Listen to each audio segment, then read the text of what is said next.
Good morning. Welcome to the hearing of submissions on the Project Manawa Statement of Proposal. Please note the recording has begun. My name is John Winterbottom and I am the Governance Team Leader of Queenstown Lakes District Council. I will be taking minutes today and providing governance advice.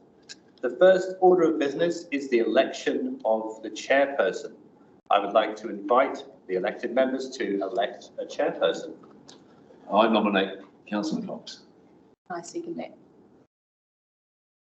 Okay, I accept the position of Chair of the Committee. Thank you. So the Councillor Cox be appointed Chair of the Hearing Committee. Yeah, so I will now note that in the minutes and invite Councillor Cox to take the chair. All right, this hearing was established at the Council meeting held on the 31st of August 2023. That was amended by the Council meeting on the 15th of February to replace Councillor Wong with Councillor Ferguson. Introduce the panel. I'm Councillor Lyle Cox from Wanaka. We've got Councillor Berg here from Queenstown and Melissa White from Queenstown. We're empowered to hear submissions and make a recommendation on 2 points: the proposed land strategy for the Stanley Street site, and B, the proposal of a joint ownership with Naitahu Property Limited and governance arrangements. Just to outline who else we've got around the table, we've got Megan Miller, the General Manager of Corporate Services. We've got John Stevens from Meredith Cottle, lawyer, and Paul Speedy, Strategic Projects Manager, who are the staff involved and professionals involved in putting this proposal forward, and here to clarify any issues we may have. First of all, any declarations of conflict of interest? No. Confirmation of the agenda. The agenda is confirmed without an alteration. I'll move that. All in favour? Aye. Okay, just to outline, this has been recorded. I just want to make a couple of comments before we hand over and see if Paul, Project Manager, has anything to add. So we have got a schedule of speakers here today. It has reduced down from originally, but we are allowing 5 minutes per speaker. Just encourage you to make the most of the 5 minutes, pointing out we have read the submissions. We've still got the submissions available to refer to. And we prefer to hear your comments or your positions on, preferably on the land swap, to optimise the use of the land at Stanley Street and to formalise the partnership arrangement with Naitahu Property by forming a CCO. However, if there are other comments, we will be listening to everything and we will take account of all that is presented. On that note, we'll move to Paul. Do you have anything to present or not? No, really. The purpose of today, and I guess the covering report, was really just to have the submissions available to you. And today is about listening to the community's views to enable council to make decisions, whatever they may be. So happy to. Okay, thank you. And at the end of hearing the submissions today, it's quite likely we have the opportunity to move to public exclusion for the deliberation, which is mostly what I'll check with the panel later in the day. That's what we're likely to do. We will deliberate, take into account all the submissions, and come to some position as a panel to put back to the council. So we'll get on now. If nothing else, I've missed anything. Right. Okay. First submitter is Louise Keeley, but I understand Stuart McLean is speaking for her. Correct. Come forward, please, Mr. McLean. Certainly. I know you're a fair way away, but can I just sit here? yes, please. Good. What an honour to be first, isn't it? Yep, you're a privileged position. So. Absolutely. So that's, like I say, pretty appreciate. We've got 5 minutes. Just also want to point out personal attacks on individual members of the staff, elected members, or any member of the community is actually not acceptable in this hearing. So I'm not expecting that, but just to put it out there. No, I wasn't going to attack any staff member, and Councillor Ferguson will know that 5 minutes for me to talk is a pretty short time. But however, there isn't a great deal that I need to say on behalf of Louise Henry, Louise Kiley actually, and you read the submission that she has put in. Yes. And I totally agree with everything that she has written there. The only thing that we have come up with is that if Notahu are going to be involved, why can't they take over 100% of it and do the actual building as well as the as providing the land? However, that's a matter for council, no doubt, to negotiate in respect of. And also, we don't believe that the land should be used for council offices. The problem being with council offices, the majority of people now live out to the east, not to the west, and as a consequence, they've got to traverse the Frankton Road, which is woefully inadequate for Queenstown. And that's another matter, but getting people in the mornings and getting them home at night does cause a huge amount of aggravation, and to increase it by the number of staff here with QLDC, don't see that that's a necessity. So really, that's about all I need to actually amplify on behalf of Louise Carley. Thank you very much. Any questions or points of clarification required? I think that's really No, that was very useful, and to emphasise what she's really written, that was really good. It's good to see that you're all right-eyed and bushy-tailed, and I was the first. So thank you very much, and I hope you're good by the end of the day too. Okay, thank you, Mr. McQueen. Thank you. Thanks, Stuart.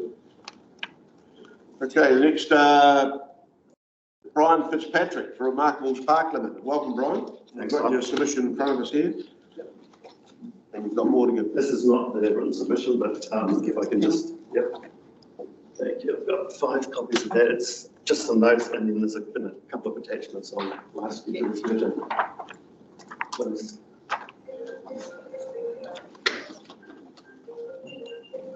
Cell phone book. It's not mine. Got you? No. Someone has a cell phone in Someone's their in their pocket. bag, isn't it? No, it's not you. Right, hang on.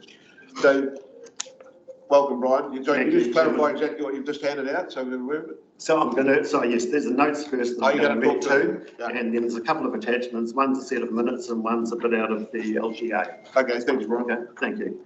So council staff have relied heavily on the February 2016 decision to try to make you and us believe that the decision has already been made, that council has resolved that the Stanley Street site is the preferred location and that consultation on options is not required.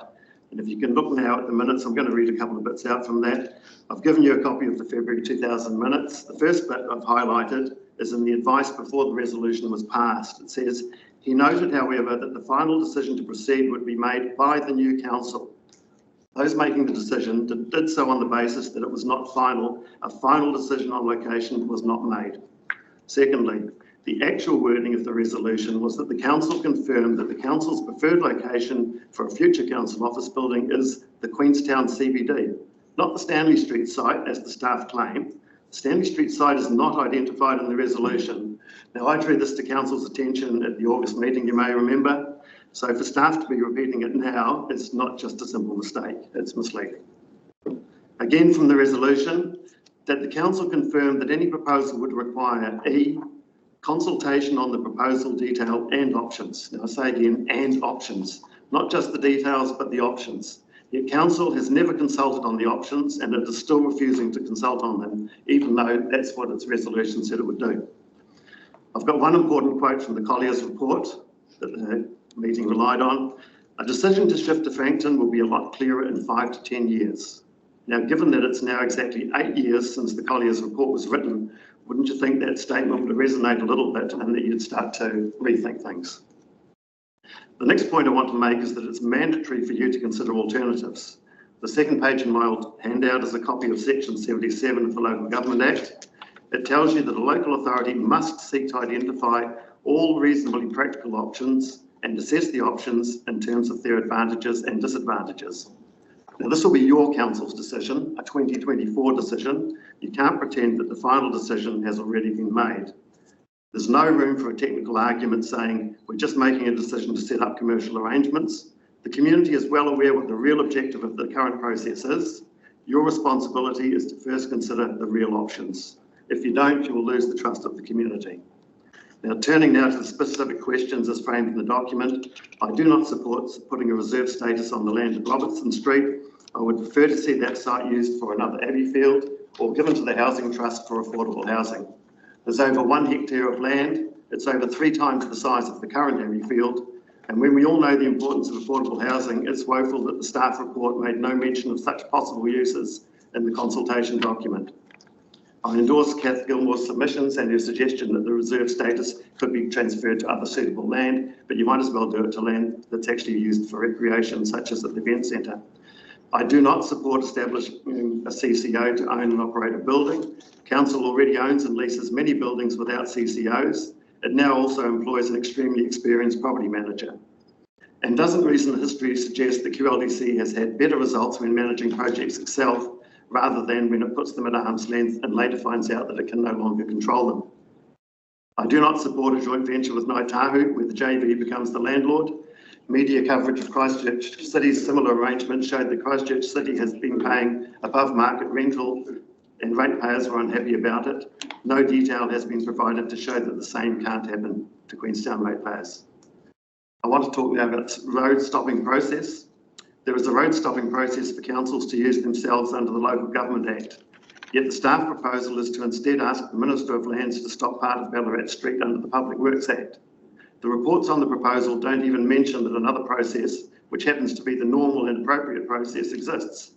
The only possible explanation is that the LGA process requires public notification and would give the community the opportunity to make submissions.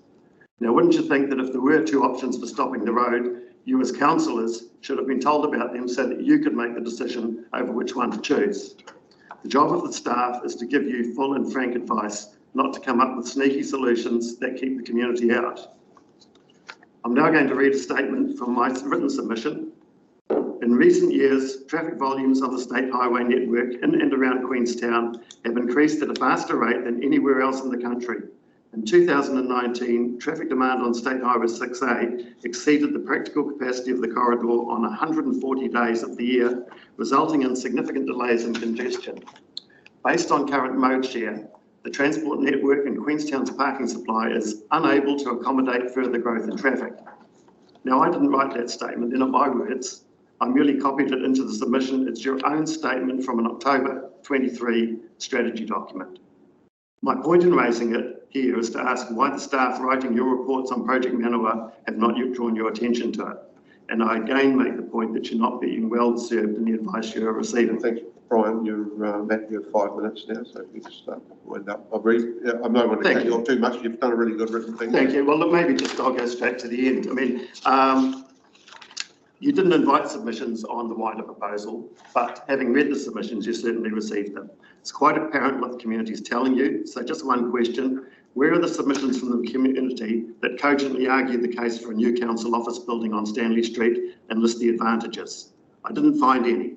All we have heard is part of the district. That's not a reason, that's just a slogan. Okay. Thank you. Any points of clarification? Thank you, Brian. That's very thorough. Thank you very much, Brian. Got one in writing?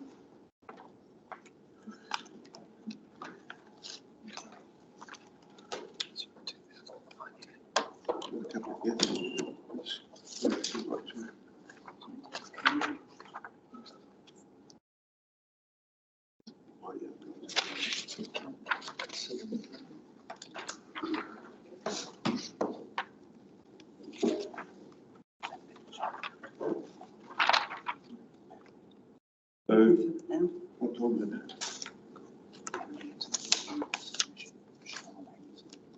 Okay. What we're going to do, we've got a wee bit ahead of time, is Cal Smith here? It's me. Yeah, sorry. Yeah, you just hold fire for a minute, we're going to just wait there for a minute. We're going to, there's a submission to be read from Sean. Yeah, so we'll just jump in while we've got a little bit of time to have that submission read out by John, okay? It's a submission from Sean Hazel. I wish to comment on the 2 yew trees located on Stanley Street, situated outside the old Queenstown Arts Centre, in between the telephone boxes and the bus stop. From looking at the plans and the project documentation, it is not clear what will happen to these trees. Although I recognise that this is a very early stage in the project, it is now that items that require workaround need to be considered before it is too late.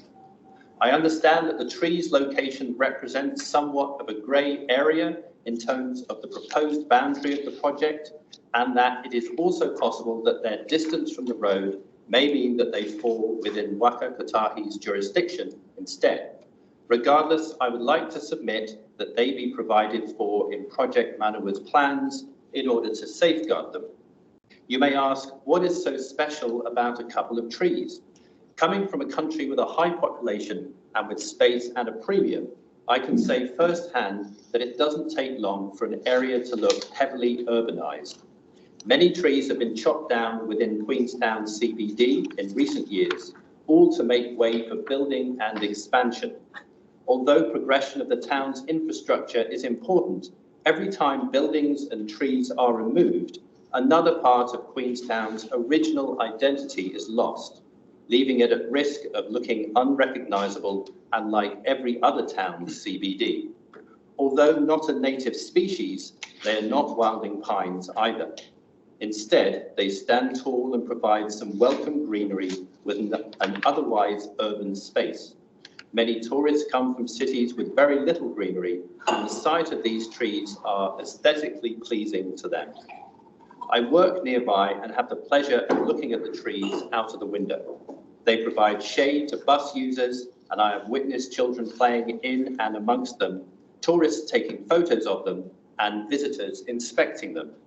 Further, I have seen the koreru, the native New Zealand wood pigeon, fly in and out of the branches, plus various other birds.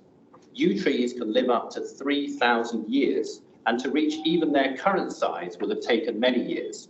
One can only imagine what they have witnessed on a street that has experienced much change and development, with more to come.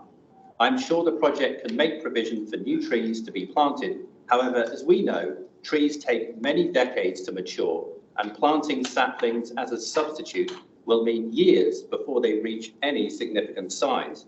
I ask, therefore, that consideration is given to ensuring these trees are worked around in all proposed plans, and that any confusion as to whose responsibility they are is resolved.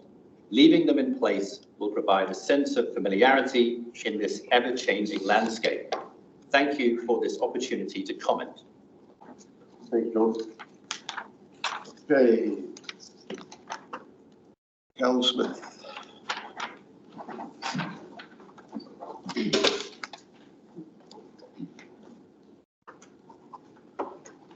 Welcome. Morning. So we've got your submission, number 122. It's not technical, it's observation as a community person. We can't afford to carry on renting. Rents can only increase, they never come down. This is supposed to be a long-term plan. A long-term plan to rent is insane in anyone's business. Our whole ethos is to own our own property, yet we're planning to rent our community buildings. Madness. Going into partnership with an unelected body, I don't see how that works. What's the point of electing people? It's just, none of it makes sense to me at all. But the biggest thing is, and I feel this comes through time after time, is your policies don't follow. We've gone on and we've spent a fortune on the arterial road to sort traffic, and yet you've got an opportunity to reduce traffic and you don't take it by moving yourselves out of the CBD. Everything conflicts. You look at the healthy road, the healthy walkway you've done over the fire brigade. You've blocked the fire brigade in. What's healthy about that? It just, and then the backup from the primary school of the parents waiting to drop their children off backs up into the arterial road. The arterial road at a strike of a pen is now gridlocked. Where's the thought? I don't get where you're coming from. It's every project, it feels like every project is isolated. In the same way this has been, that we're only to talk about the land, we're only to talk about the partnership. We don't talk about the wider aspects of it. It feels like every project is the same.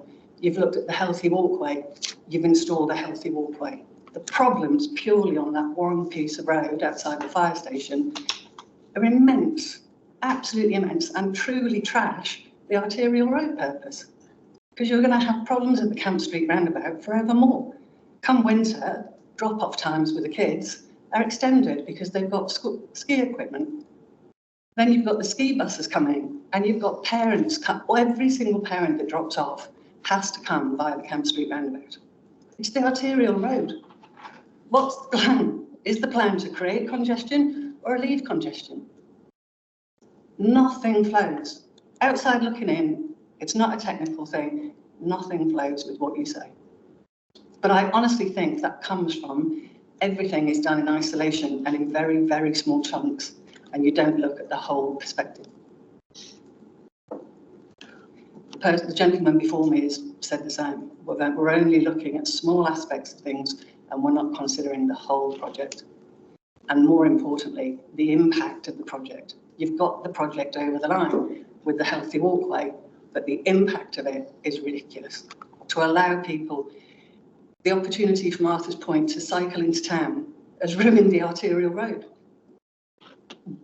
Where's the benefit? Okay. Thank you. Any further questions? Thank you. Thanks very much. Right.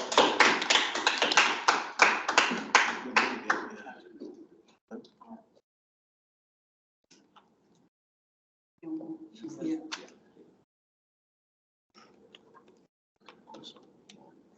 Okay,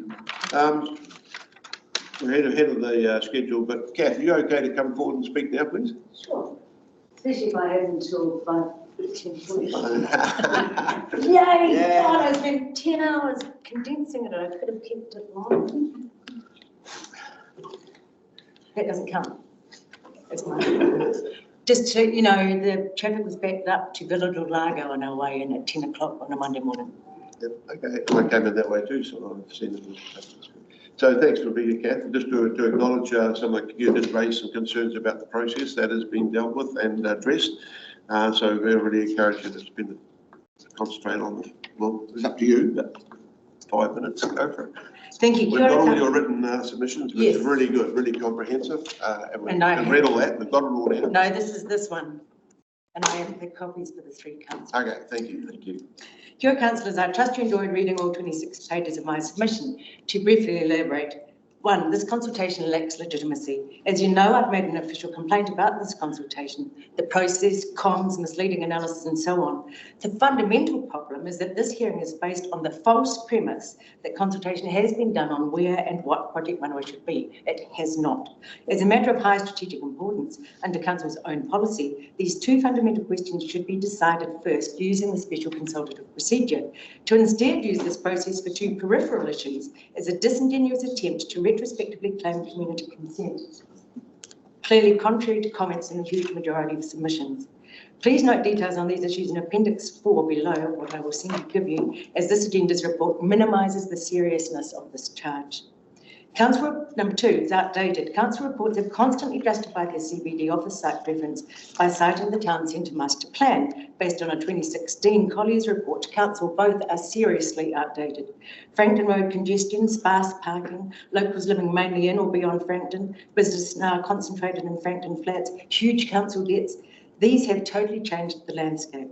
Among advantages Collier's claimed for the CBD were that Queenstown was the established commercial centre, most significant professional office location, and had ample parking. How things change. It highlighted Stanley Street meant council could both build its own building on its own land. Again, no longer true. But even more pertinent is Collier's recommendation, which I copy below, that, quotes, there are strong practical factors and financial fundamentals which support a relocation to Frankton. And further, if QRDC was to relocate to Frankton, there is opportunity to develop offices at or close to the Queenstown Event Centre, and this would pull the organisation closer together. Number 3, this consultation hasn't, and council hasn't investigated alternatives. Council advisors have ignored this advice and Frankton Flats ever since. This is in a clear breach of the Local Government Act, which states council must seek to, quotes, identify all reasonably practical options to achieve the objective of any decision. A group of long-term locals seriously concerned with this flawed approach have come up with options that have been investigated by council. The resultant pieces in Crux and LWB and Wanaka app are attached. Council could build new offices for 600 staff on its own land with no debt, no rent, and leave both money and land in the bank for much needed cultural and community facilities. To briefly proceed, we suggest the council: 1, sell just the eastern block Stanley Street reserves. Valuers say this would be worth some $44 to $50 million. Council could maximise this in the open market by transferring the Stanley Street reserve status to freehold Queenstown Event Centre land. 2, assuming a $6,000 per metre squared build cost, the proposed council office building would require less than half the sum gained. 3, keep the western Stanley Street block, that's this side, as local purposes reserved. Council then retains control of and capital value gain of this land and its use as a public transport hub, which after all is just a 2.5 metre wide footpath in current plans. Then 4, if once consulted, our community says this is where our cultural and community heart should be, it is available. Alternatively, its sale at that time would help fund this Manawa elsewhere, because you will note that the proposal doesn't actually ring fence any of the funds gained for community use. And then 5, the Robertson Street land should be kept for potential expansion of Abbeyfield and or Frankton Kindergarten as long earmarked, but again ignored by council report writers. There are 2 obvious council-owned freehold sites that could be used. One adjacent to the proposed Foxtree Community Hub behind the Event Centre and the Crown, and the other, the BP roundabout corner, once the State Highway is widened and driving remained relocated. And no doubt Franklin Flats landowners could come up with alternatives if they were ever asked. 4, fundamentally, we need to start again. As outlined above, through no fault of yours, this hearing totally lacks legitimacy. With only 5 minutes, I've been forced to focus on the above 3 fundamental issues rather than the 2 sideshows that this consultation addresses. For clarity, I strongly oppose both for the reasons already outlined. Fundamentally, council needs to start again. Project Manawa is based on legacy tenets of the outmoded, outdated town centre master plan. This whole plan needs revisiting within the context of our current reality and the future outlined by our 30-year spatial plan. This consultation needs to be done by our community, not outside consultants and not the team behind Project Manawa. It could be run by shaping our future and council in collaboration and include where and what our community heart should be, the best use of Stanley Street reserves, the future of the arterial, Memorial Hall and so on. Proper consultation, meaningful, informed and timely, lets council tap into our wonderful community for great ideas. The illegal QAC lease failed this test, so does Project Manawa. With huge liabilities looming, too many basic infrastructure projects have already been shelved. Many might suggest new council offices should be shelved too. But if council insists it goes ahead, please first seriously investigate our suggested Franklin Flats options so that one day we can afford the cultural facilities that really would make our community heart beat. A downtown office block would not. Thank you very much, Gav. Thank you. Thank you. Your clarification. You've got Goodwin asked to ask me, so fire away. Thank you. And I have the link. Well, a couple of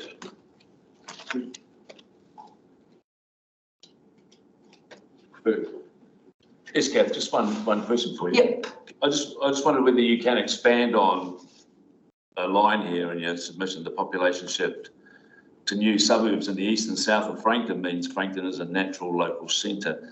Can you just expand a little bit more on that and what earmarks, in your opinion, obviously, a natural local centre? Okay, so you've got majority of the population already living out there, and in your own reports it says that there will be something like 4,000 up to 5,000 up to 8,000 residences within the Queenstown CBD area, and it's from memory 8,000, 12,000 and up to 30,000 within the Frankton area. It's in your own report, so I can send you that if you need the exacts. So since you've got Shotover Country, you've got Lake Hayes Estate, you've got the entire southern corridor, which is down Jardine area.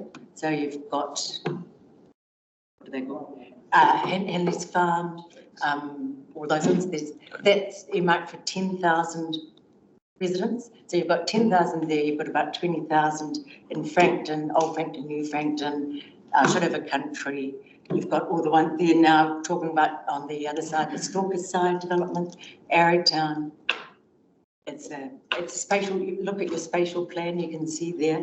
You also see in the spatial plan that Frankton is identified as the main local CBD area, not CBD area, sorry, the main Frankton, the main settlement in. Thank you. And in terms of earmark for the Robertson Street site, it's interesting the approach to the swapping of the local purposes reserve. So you need the first right of refusal goes with the local purposes reserve status, and you can, as council, transfer that somewhere else. So all the stuff about Ngātahu having first rights of refusal goes with that status. So if you swap that status to the playgrounds, the sports grounds at QEC, then that goes with that. As long as you're not selling it, there's no problem. And then you can freehold this and you don't actually have to have a partnership with Ngātahu. We do not know what staff may have said to Ngātahu, but as far as I know, you don't have an official formal agreement. So there's nothing that should be required on that front. Lovely.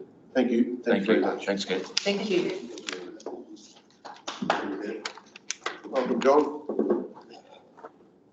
Kia ora, Councillor Cox, Ferguson and White. John, how are you? Very good, thank you. Kia ora, I'm John Hilhorst. As we plan for the future, we should learn from the past.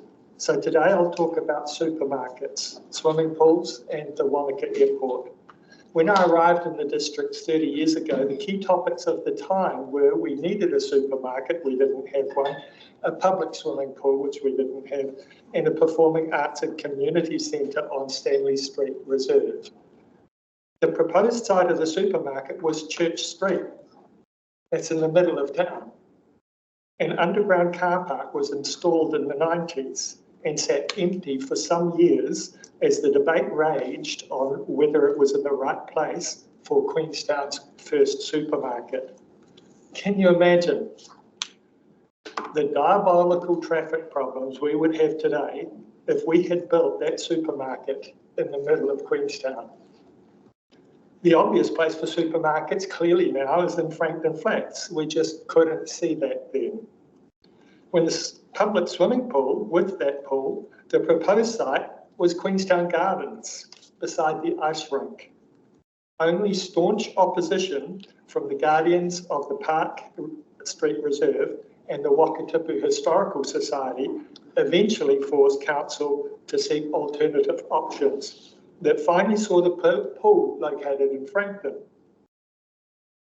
Now its central location seems obvious. Our pool is central and accessible. In scant few years, it became clear that's where the people, the local people and community are. Can you imagine if we built the pool beside the ice rink? It'd be hard for locals and schools to access, as Kath commented, it was all the way up to Largo, whatever it is, right almost into town, the cars. It would add to Franklin Road congestion and it would have degraded the wonderful gardens. Last century's third topic was for the Performing Arts Centre and Community Hub on Stanley Reserve. 3 decades on, this legacy project has morphed into what we have before us, predominantly council offices and some private development. As with the pool and supermarkets, we must ask the question, is downtown Queenstown the right place for council offices housing 600 staff? 600 today, it's doubled since when? 7 years ago? What is it going to look like in 5, 10 years' time? And what will it look like in 20 years' time? It won't be 600. We're told this question has already been consulted on and answered, but that's not true, as so many of the submissions have pointed out. The 2018 consultation that appears to be relied on in this decision never asked the question of where the council offices should be. And it never presented options, analysis or rationale for any other potential locations, as is required in sections 77 through 79 of the Local Government Act. Also, much has changed since that consultation. such as Wakatipu High School's relocation to Franklin Flats and the explosive growth of central Queenstown and 5 Mile and where the population lives.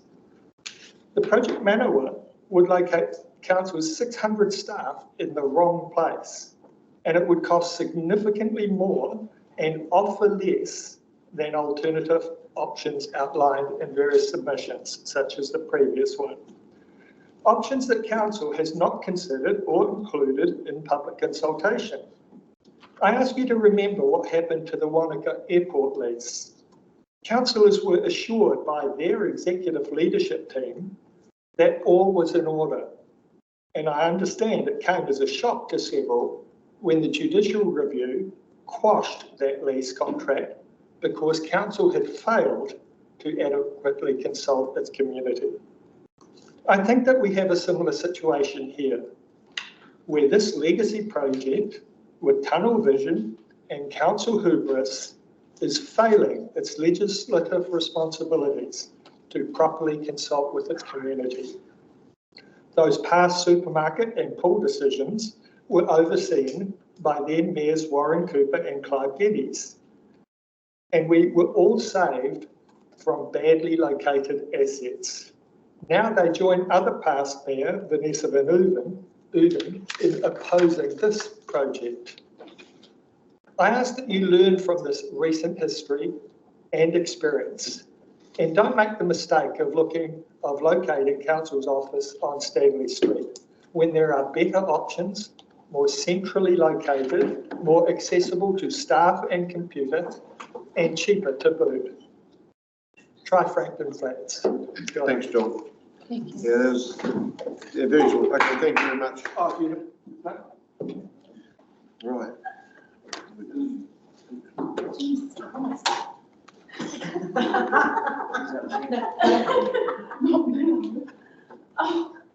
There we go. Hello, right. Hello, mate. Okay. Oh. Peter, you're right to come forward, please.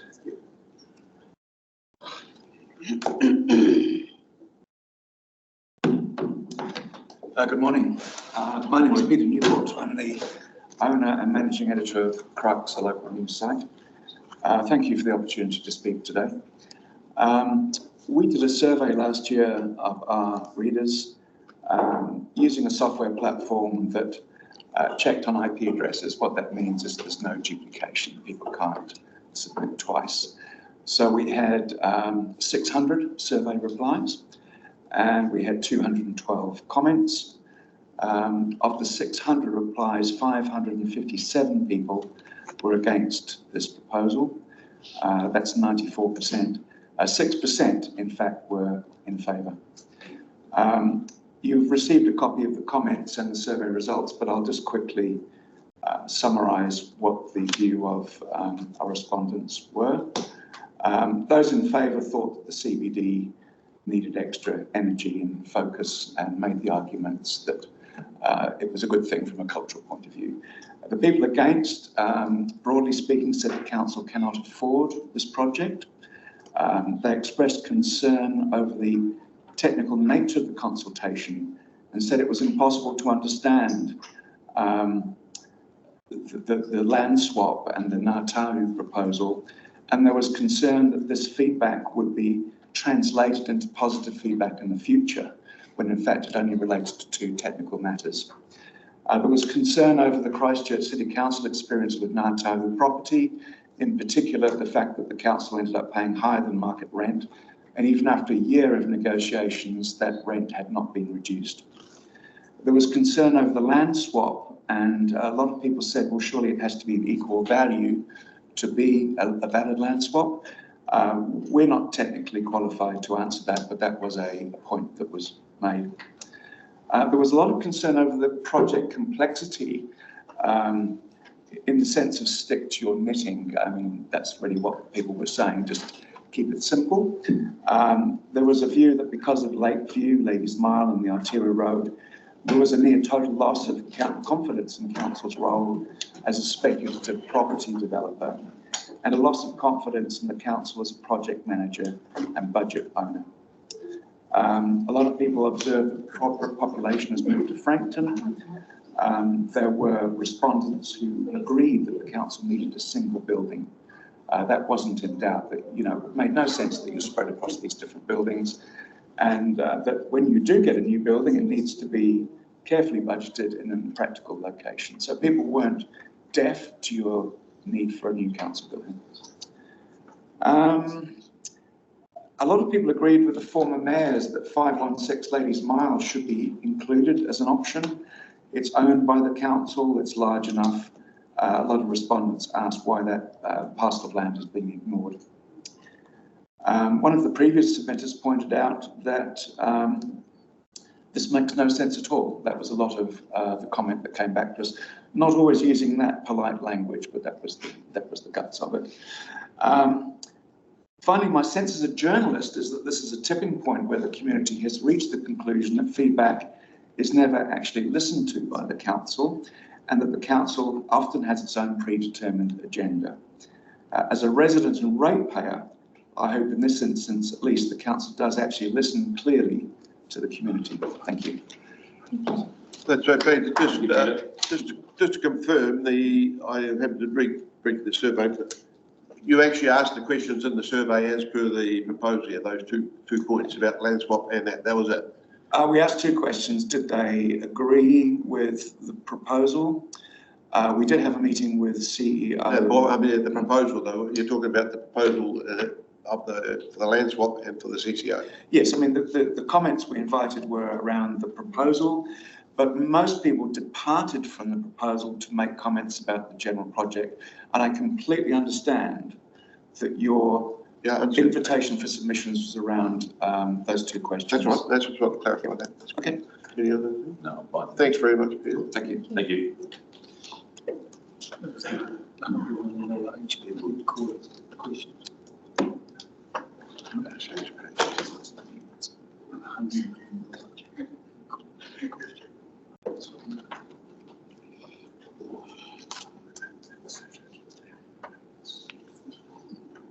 Right.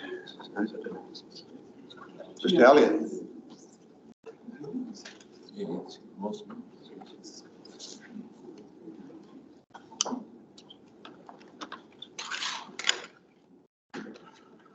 Thanks, Mr. Elliott. I've read your submission and just encourage you to use the 5 minutes. Okay, thank you, ladies and gentlemen. Have you got handouts or something? No, That's right, that's cool. just I just see you got a lot of stuff there with you. well, not too much, I hope. No, it's all good, I'm sure. Okay, I'm Edwin Elliott. I'm a resident and I'm representing my family, which is a family trust. We live up Queenstown Hill. Option 1 and 2 of this scheme is presented. We oppose both fully. The land exchange and the turning certain things into freehold and stuff. Now, I'll start actually with Ballarat Street. Ballarat Street is a historic access to the town, right? Now, this proposal and others, including, dare I say, the stage 1 arterial, are destroying what is essentially part of our history and actually part of our Manawa, right? Meaning, and I'll actually say this, your project name is flawed, Manawa. It will not be the heart of the town. The Manawa exists in the town and the urban town as it is.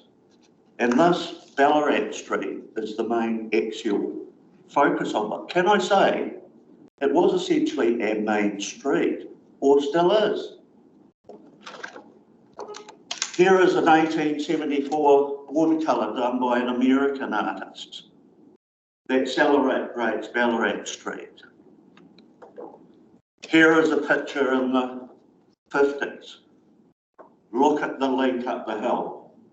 Look at the link to the community. Here it is at its start. It's always been there. Even the proposal for the remarkable centre about 1 or 2 decades ago destroyed that link.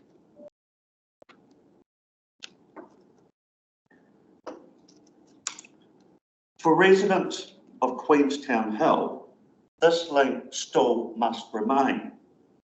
It's a vital link to Ellenstein Street, walking, biking and vehicles, and even skiing in the winters has all been enjoyed through our history. That's lost with your project Manawa.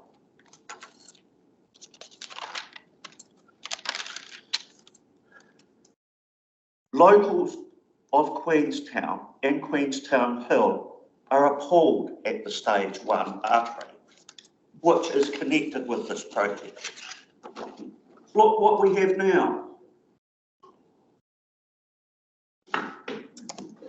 I call it our Berlin Wall. And that's when we as locals can't, we're actually shut out of the town. It's actually, it's appalling. Now, even recently I had a meeting with our Mayor Glenn Lewis on the arterial. And Glenn has told me that even the proposed footbridge, which I asked, how are the drawings going for that? He said, it's not happening yet, it's been canned. OMG. That's what I say, or what community members say. I won't mention the blowouts of stage 1 arterial. Okay, the whole old high school site and its designation as education, etc., was gifted to the community. It's not for a glorified auditorium.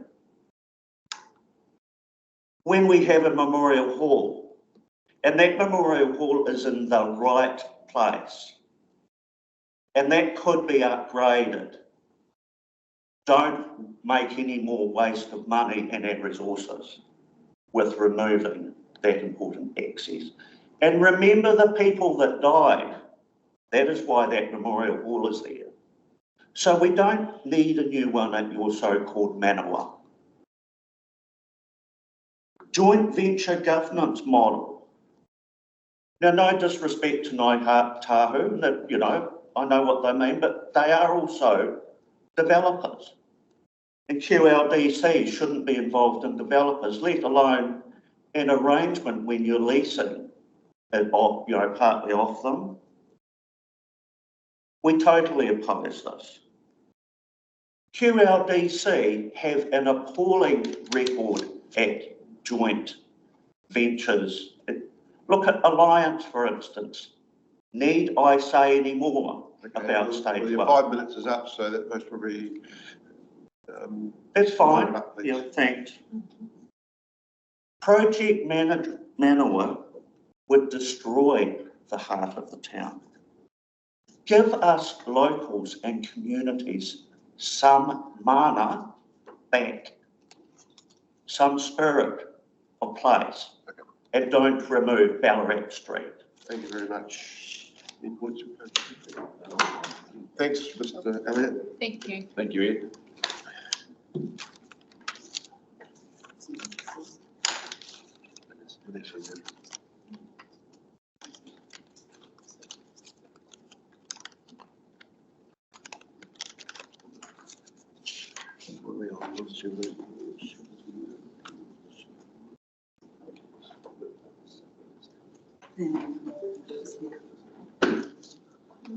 Welcome to the table, Vanessa. Sit down that end this time. Will you? Yeah. Okay, we've read your submissions, thank you. And Lovely. the floor is yours. Thank you for the opportunity. The agenda report before you and the consultation document identifies the previous consultation undertaken. However, it seems that only one report considered other options for the location of the council offices, and that was the Collier's report, which was considered in February 2016.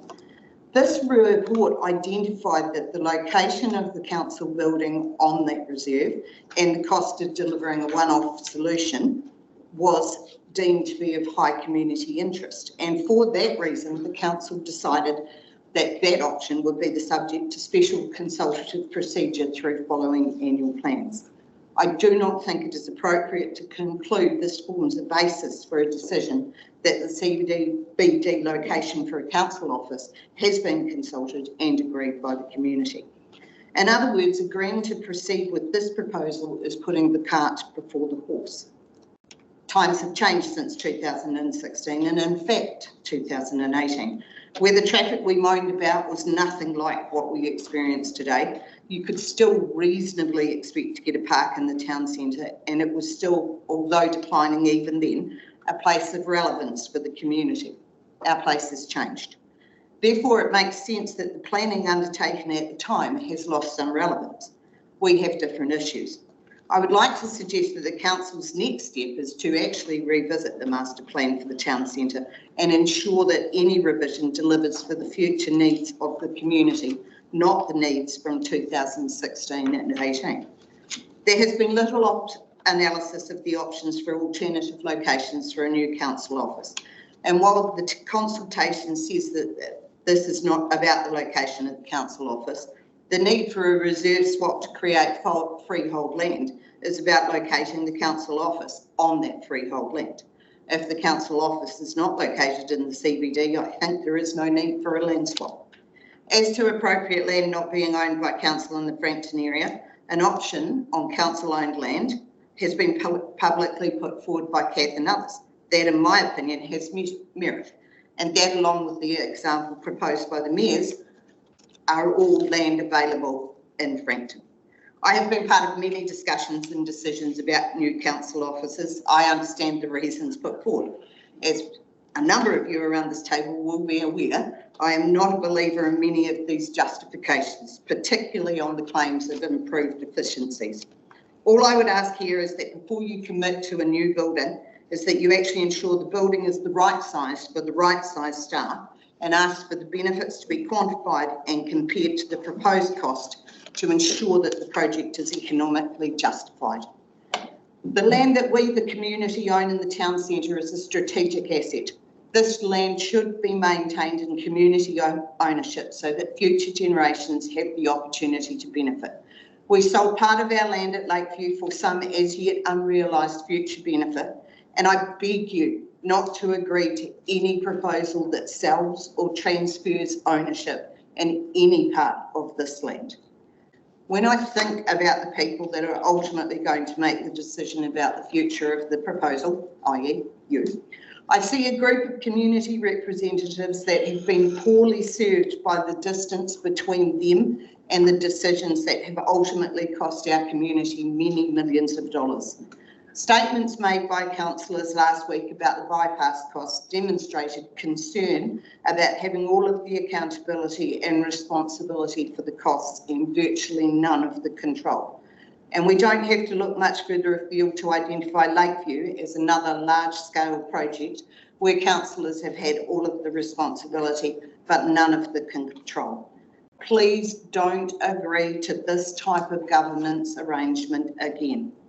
The proposed joint venture structure, regardless of a proposed councillor involvement, would again leave the majority of the councillors in the dark, having to swallow bitter pills with little or no ability to influence the decision-making or design that created those pills.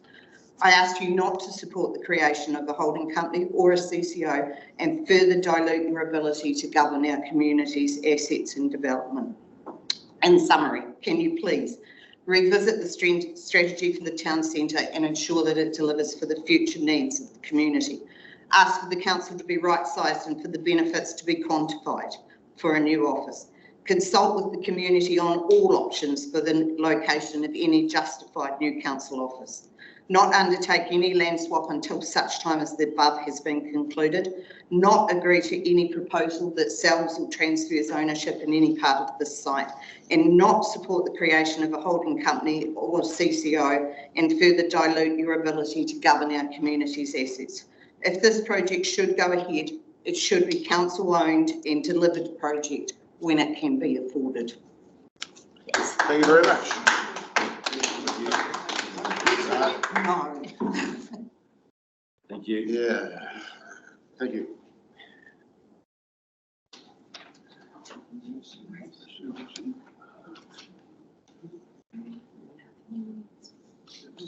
Okay. We have Sue Ross here.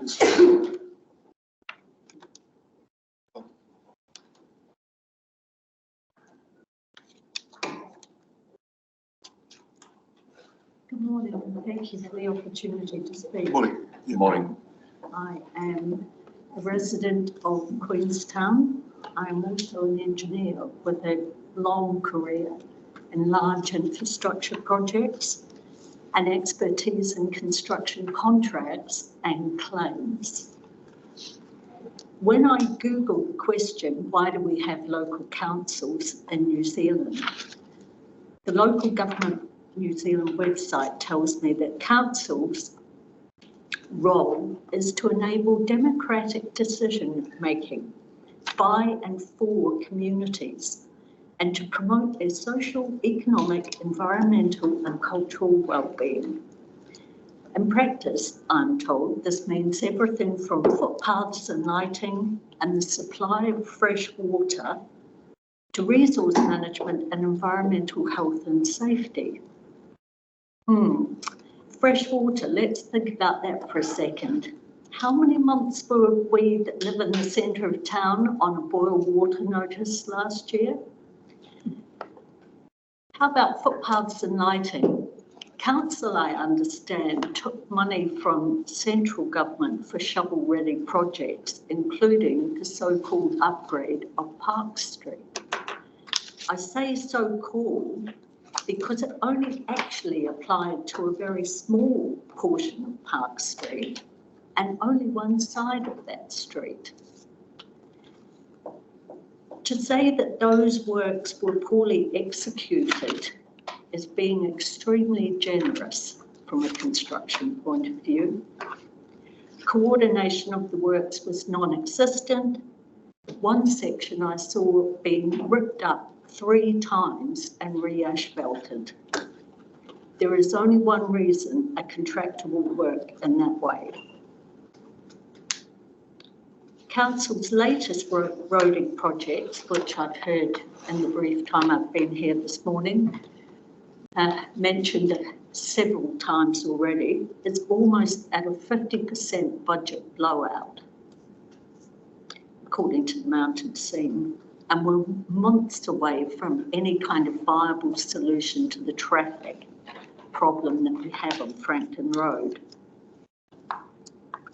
We're told that Project Manawa is about streamlining services for the community, improving efficiencies of QLDC across Queenstown, aligning QLDC's aim to ensure the town centre remains vibrant and authentic, keeping local people in the town centre by maintaining the presence of civic and community buildings and indirectly supporting a range of other centrally operated businesses and professionals.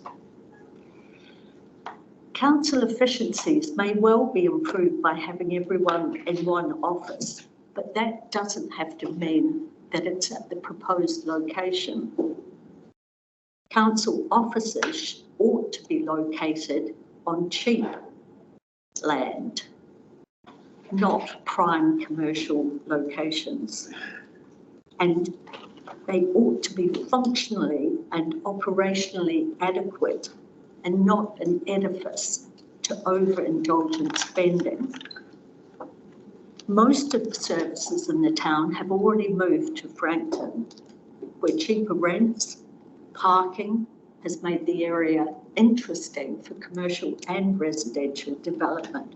And this I consider would be a better location for council offices. The council's own roading, parking and public transport plans do not support locating QLDC's extensive staff in the heart of Queenstown. Currently, QLDC have proposals in place to drive those of us living within easy walking distance of town out of our homes by attempting to turn residential areas into high-density areas for tourist accommodation, not residents. QLDC has shown itself to be fundamentally incapable of managing construction projects, and I see nothing in the proposals for Project Manawa that would be any different. In conclusion, I am opposed to the project in its current form. Thank you. Thank you. Thanks. Thank you.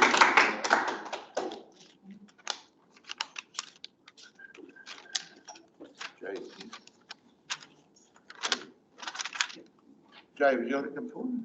Yeah, thank you. Good morning, everyone. Morning. Thank you for the opportunity to speak. I am aware, as I hear other people's submissions, that I didn't put in a full submission, and that was actually explained because of personal circumstances at the time. What I did do was try and secure an opportunity to speak because I suspected that the process that you have engaged us in is not a good one. And I'm greatly comforted by the number of people who have spoken this morning and who have submitted in large numbers to agree with that proposition.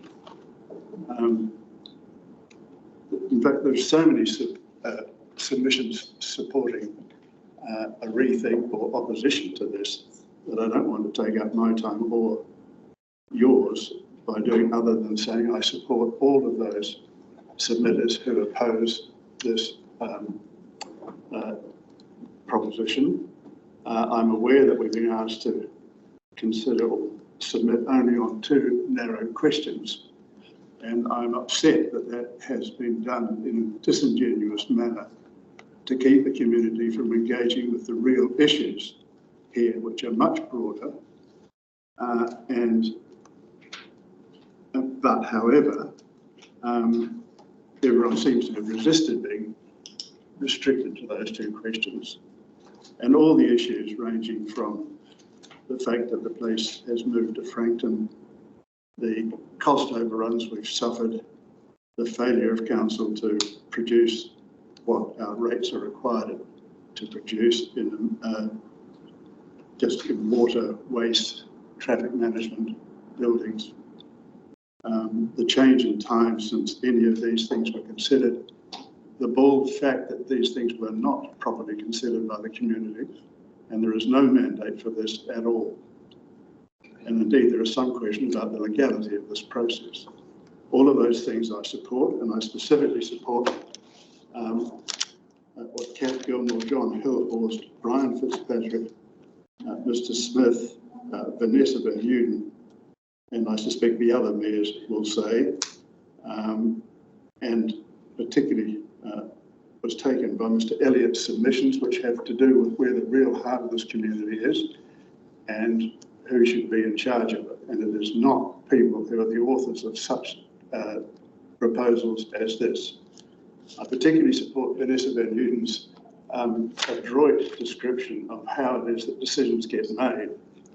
And I think today it must be clear, even by 11 o'clock, that there is a major disconnect between the community and its decision makers, and that we have reached, I hope, a point where the community is now tired of being asked to engage in processes which are either limited in time, disingenuous as to detail provided for consideration, and inimical, basically, to the residents of this community. So the only other thing I'd like to do, thank you, is to point out that I was involved in the town centre master plan, and I was very fortunate in this regard, thanks to the generosity of some philanthropist in the district, namely Carol Joinson, is to be involved in the beginnings of what became the Three Lakes Cultural Trust. And that had to do with, as I think Olivia Porter of that trust will say, the importance of culture as a tourist attractor in this district and to the well-being of this community. And we put a lot of time and they put a lot of money into getting a cultural plan, which still exists somewhere in the files of council, but has not been refreshed or operated on. And I'm particularly concerned, given the good work that that trust has done at Te Atamera, out in Frankton, where indeed the need is great. I do not want the work that we did or the goodwill of those people to be used as a fig leaf for something as inimical to the well-being of the community as Manawa. I have always and still support the need for a proper, an appropriate performance centre in this town. We miss out on a great deal of things here, not least from our own people, and there needs to be an appropriate venue for that. That does not, however, justify a Manawa in the present form. And I've been very sorry to see things like the Memorial Hall, which, as Mr. Smith said, has got an added characteristic to it, which must be honoured, and that is what it seeks to memorialise. So I think culture is important. I think something should happen to refresh this town. I think Vanessa is right in saying that all of those things that she seeks, which are in the submission, but particularly a revision of the town centre master plan. Okay, thank you. Thank you very much. Thank you.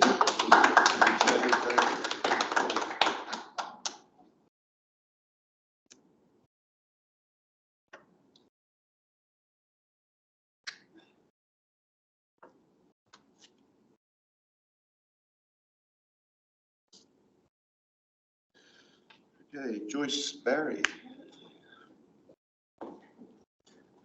Hello. Good morning. Morning. Thank you for this opportunity. Project Manawa is presented as inspirational and aspirational. However, parking to serve it is long, skinny and static and called Frankton Road. Without designated parking options, the project is overfill and overkill, and it would never thrive. This space needs 4 builds.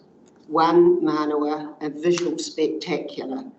So calling Ngā Tahu, stand tall, unlock your tonga and showcase your deep and rich history. It is unique. Fill it with birdsong and lead the people and tourists on an interactive cultural journey. Illuminate it at night and let it be a beacon as you drop down into town. At one end, integrate the library and circle that with green space. The combination of books and knowledge and cultural heritage is a beautiful blend, and it is a worldwide trend. Keep the bus stops at road level, and right along the back, dig in and build an extensive, multi-level, affordable car park with generous disability spaces. Please listen to the people. Give us what we need and let this little downtown breathe again. This is a priority.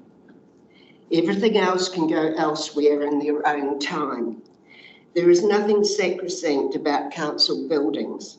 They are public servicing centres, but in this situation, it is imperative that they sit among the majority of the people and the emergency services.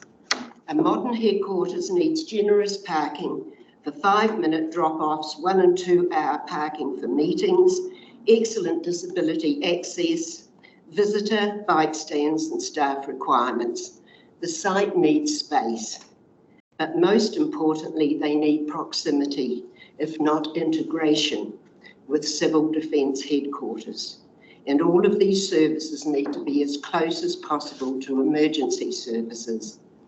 For disaster preparedness is now a worldwide prime priority. I live within 2 council districts. A century's experience of major disasters left Hawke's Bay and Tairāwhiti feeling reasonably confident they could adapt to most situations. But no one counted on Cyclone Gabrielle. Immediately, the Hastings Council headquarters and civil defence next door became the nerve centre. Power, internet, landlines, water, sewerage, roads, bridges, railways and airport were all out. Available council staff vacated their desks for weeks as they helped rescues, evacuations, hospital shuttles, emergency housing and setting up evacuation centres. When the airport and some clothes became serviceable again, they assisted in distribution of food, personnel, medicine and services. Translate that scenario to Queenstown. With one single vulnerable road, you may well be marshalling Dunkirk flotillas up the Frankton Arm to what could be the main evacuation city, the sport and events centre, if it is still intact. Be it fire, earthquake or climate, we are sitting on a time bomb. Every priority that councils have neglected here for years would be exposed. The constant courting of developers until they have succeeded in strangulating this place. Securing water. It took 5 deaths and 5,000 very ill people in Havelock North to teach all councils to never ever defer essential infrastructure maintenance or investment. Health services. You have spawned a city here and yet you put up with a cottage hospital. It is not your job to build hospitals, but golly gosh, it is your job to lobby for one. Rake up those politicians and go hard. We need a base hospital that covers all the basic medical needs, and especially the ones that don't chase money. No, Manawa, the project Manawa, as presented, is not a priority. As it was being devised, the steep hill sat alongside, covered in slash, and no one joined the dots. Surely that was a bit of a wake-up call. Please, before anything fanciful, get your priorities right. Thank you very much. Thank you very much.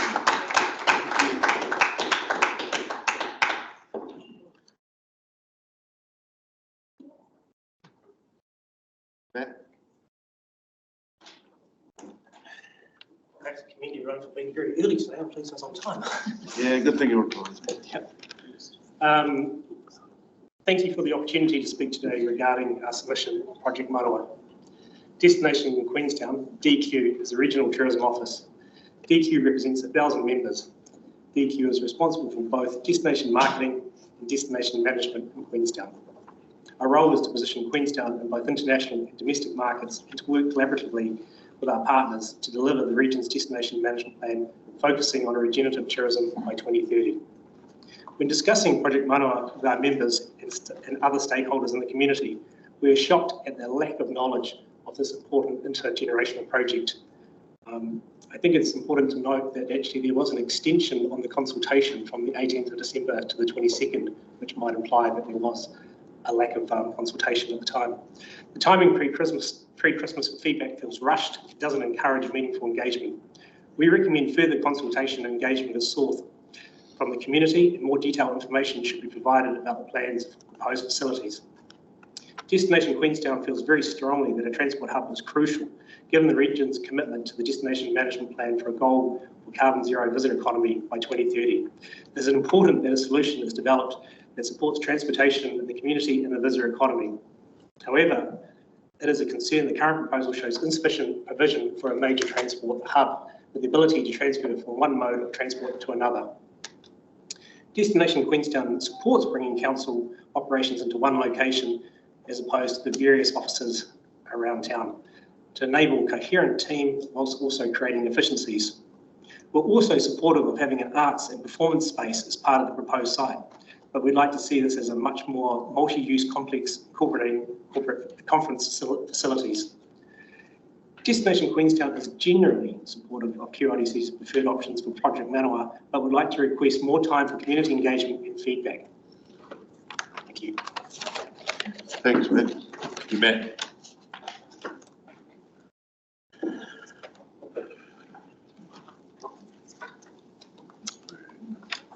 Olivia.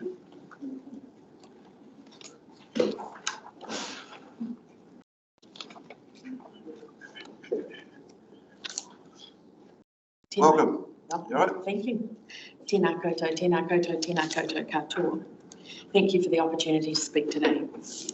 For the last decade, I've worked closely with the Stanford Design School, and on Friday, I was reminded of a significant and very important element when creating new projects and ideas. The way we frame the problem often determines what we create. When working towards incremental innovation, frame the problem around the solution. When working towards transformational innovation, frame the problem around the behaviour you are trying to encourage. Then ask whose behaviour, and that's when you start engaging with people. When discussing this project, I've been told it's about two things: the proposed land exchange and the joint venture agreements. It's not. It's a tad more complex, and the decision today is at best limiting, almost short-sighted. Actually, this is one of the most significant decisions determining the future and validity of Queenstown. It will be the most significant piece of infrastructure, putting roading to one side, since the event centre was built 26 years ago. This town is choking, and truth be told, its lack of vision is increasingly palpable. As one of the key people leading investment in our district, specifically arts and culture, contributing more than $7 million in the last 5 years philanthropically, I have provided fit-for-purpose facilities and an opportunity to grow another economic thread for our district. Arts and culture visitors spend more than conference and tech visitors. I find it baffling that nobody has asked for data. Nobody has asked for the real-time data of what the move to Frankton and opening our doors 20 months ago has meant for the arts community, the general community, what we have learnt during that operation with 2,300 visitors per week. When the future is bleak, you must design for a transformative experience. The question today is, will you? Will you pay another $2.1 million to consultants and not ask the experienced people in your community who have deep global insights, or ask your arts and culture or your general community for insights? I have a series of questions which do not appear to have been considered. Certainly they have not been canvassed within any of the consultation material that I have seen. Has the question been asked about the various avenues available to council in regards to the revocation of the classification outside reserve slops with the processes prescribed within the Reserves Act 1977? There has been mention that dealing unilaterally with Ngāi Tahu means that the RFF would be negated. But is the council aware that this simply means that one party has the right to purchase the land at market value, and this can be established in a number of ways? Has the question been asked if council has the legal ability to deal unilaterally with one organisation, and how does this sit in relation to your own procurement policy? Has the council considered utilising the provisions of the Public Works Act 1981 in regards to acquiring land via compulsion, or the provisions of the same act in relation to the transfer of existing public works? Has the council considered the ramifications of Section 40 of the Public Works Act 1981, where land no longer required for public work has to be offered back to the people or persons or their successors whom it was acquired? Is the council satisfied that this limited and often confusing consultation has satisfied the requirements of the Local Government Act? And is the council satisfied, given the high-profile nature of this proposal, that you are not exposing yourself to an expensive judicial review? Finally, does the council have the capacity to deliver on this strategy? With these questions left unanswered, the consultation undertaken seems to be missing some salient points on which the community should have been consulted. Land exchange and council-controlled organisations are two decisions that are too soon. So, will we forever be a cute little regional town at the bottom of the world, complaining we have no money and doing what we have always done? Thank you.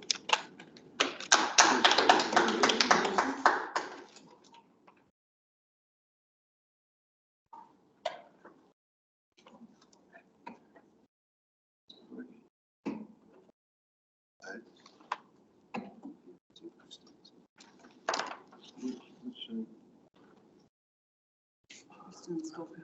I don't know. He's not on the list. Kristen Stalker, yeah? Can't see it. I don't want to take a break till before the end. Good now. Okay. John Davies, What's that? John Davies, Warren Cooper. You're not on from one, but. Time for a cup of tea. John. We could put them on. For the whole project. We can give John from Mr. Warren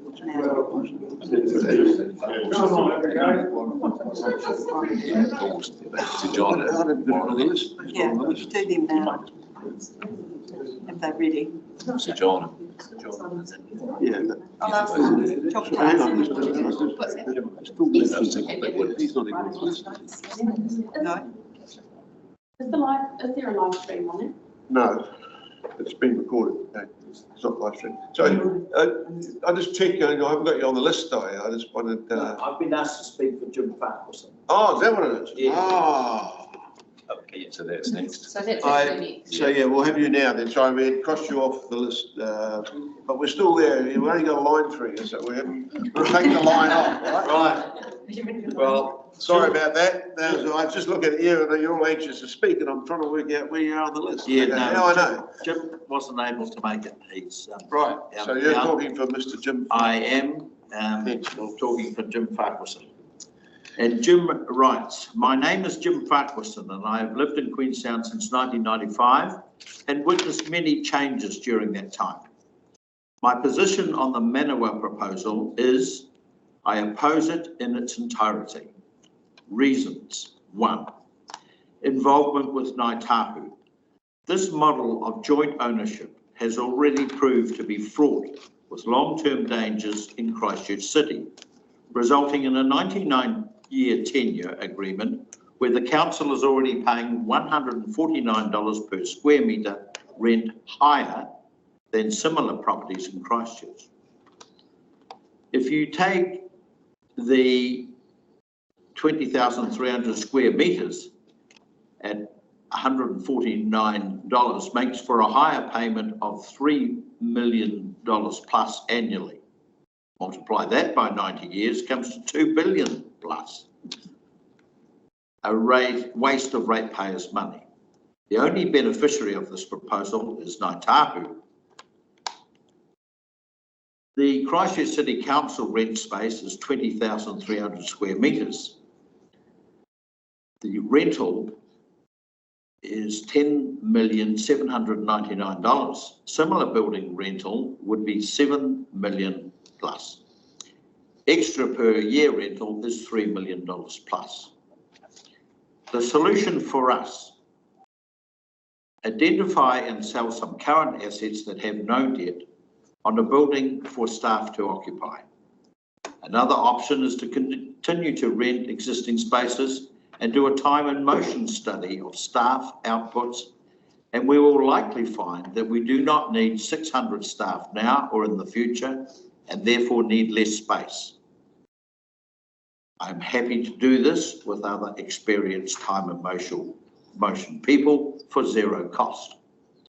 Note that this is relevant to the proposal, but in the Christchurch situation, New Zealand taxpayers do not receive income tax amounting to $1.69 million yearly from Ngāi Tahu, annual rental income of $5.4 million, as will be funneled through their trust, which does not pay tax.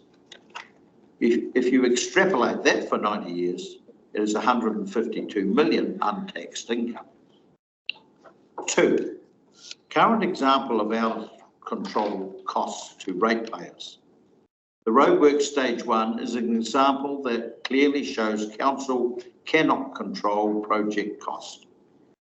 An initial cost of $49.5 million and the latest cost estimate of $128 million.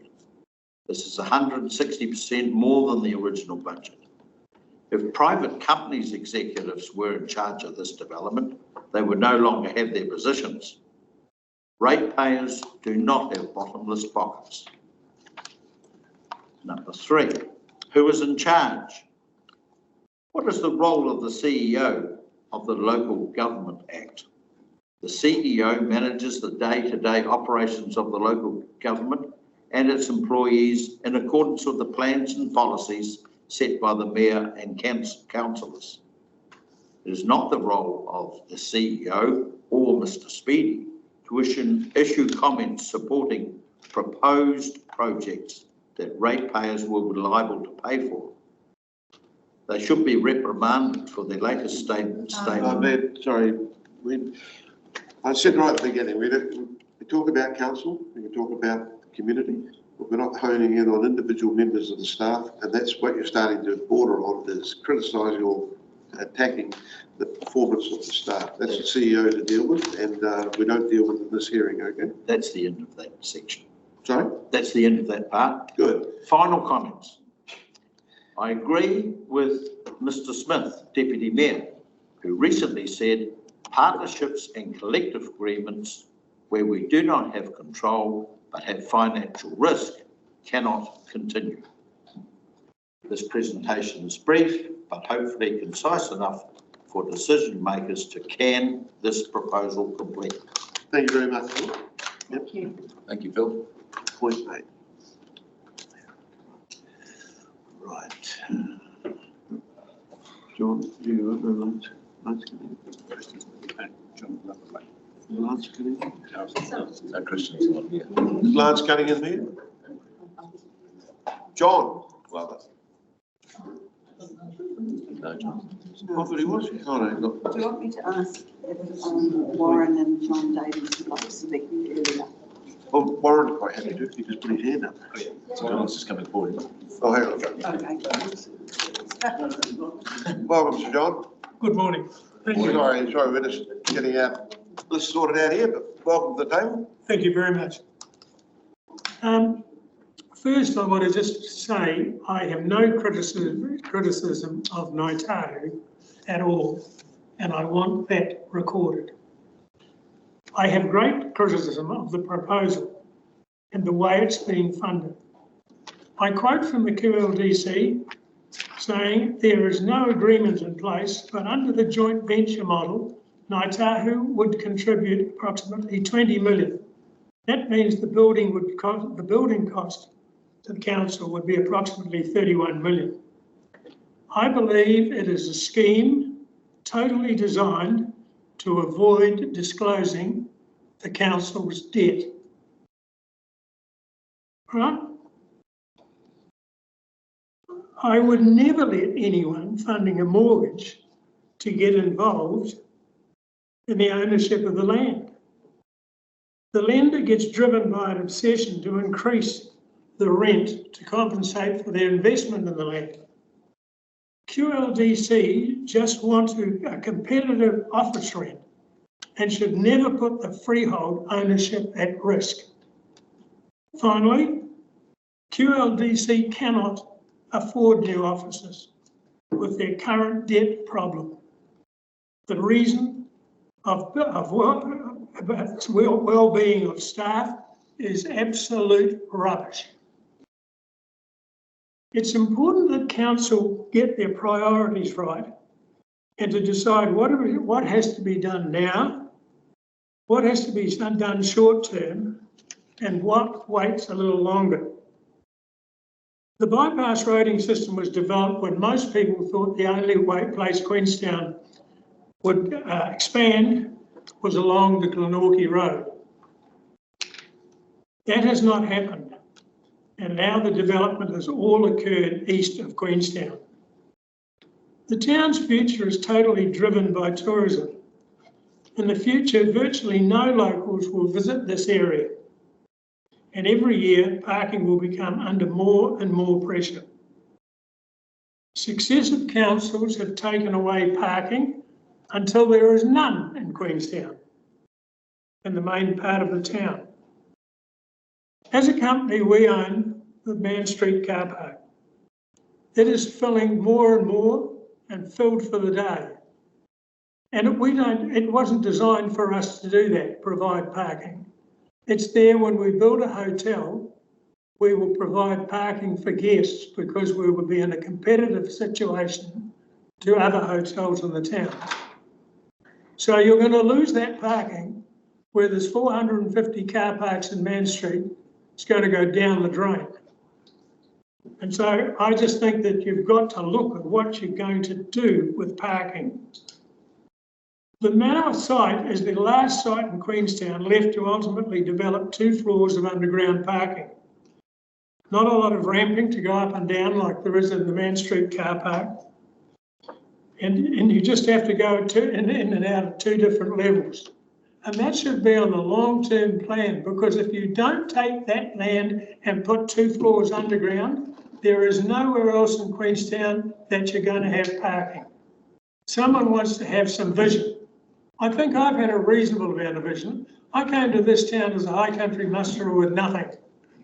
Today we're large landowners in downtown, and I am worried about the future of the town because of no parking. It's very, very clear to me.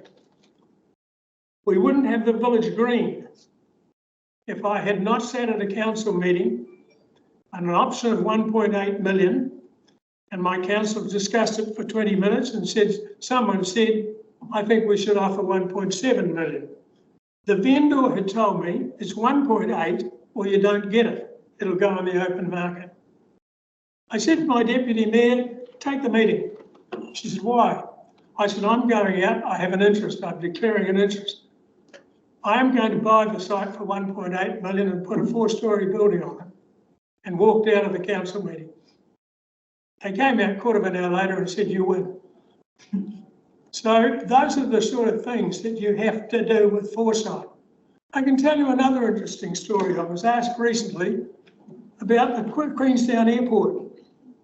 When it was the ownership of the Queenstown Airport was QLD, Queenstown Borough 30%, Lake County Council 20%, Parratown Council 10%, and 40% was in the government. It was an airport. It wasn't a private company, and what was it? Airport. It was the company. And what they said, the government said on one day, on a Friday, that they were going to sell the investment if local bodies wanted to buy the airport shares or the equivalent. And I sent the person to Wellington on the Monday. 3 days later, we bought it. We had no money, the council, don't worry. We were hard up in those days. We bought the shares with the government's interest for $3 million, I'm pretty sure. Today, that is 40% of that airport out there, and if it's worth $1 billion, that investment's worth 400 million. The reason you've got a problem with the roading is it's a charge-up job. Never have a charge-up job. It's just there for the money. You've got to tender it. You've got to go out and get prices. We're running a program at the present stage to put a very comprehensive lift into the Remarkables. Very difficult, very high up, helicopters flying concrete. 23 million is the fixed price, 7 months is it too. You can't go on a charge-up basis. It's just madness. Yeah, thank you. I think I've had enough. Yeah, well, that was really good. Thank you, John. Yeah, good points. I really appreciate it. Thank you. Mr. Cooper. Hi, you want me to go now? Yeah, sorry. I'm sure you put your hand up before, and I better not ignore you. Can I have your pamphlet somewhere? Perfect. Wrong the pamphlet. Yeah. That's it?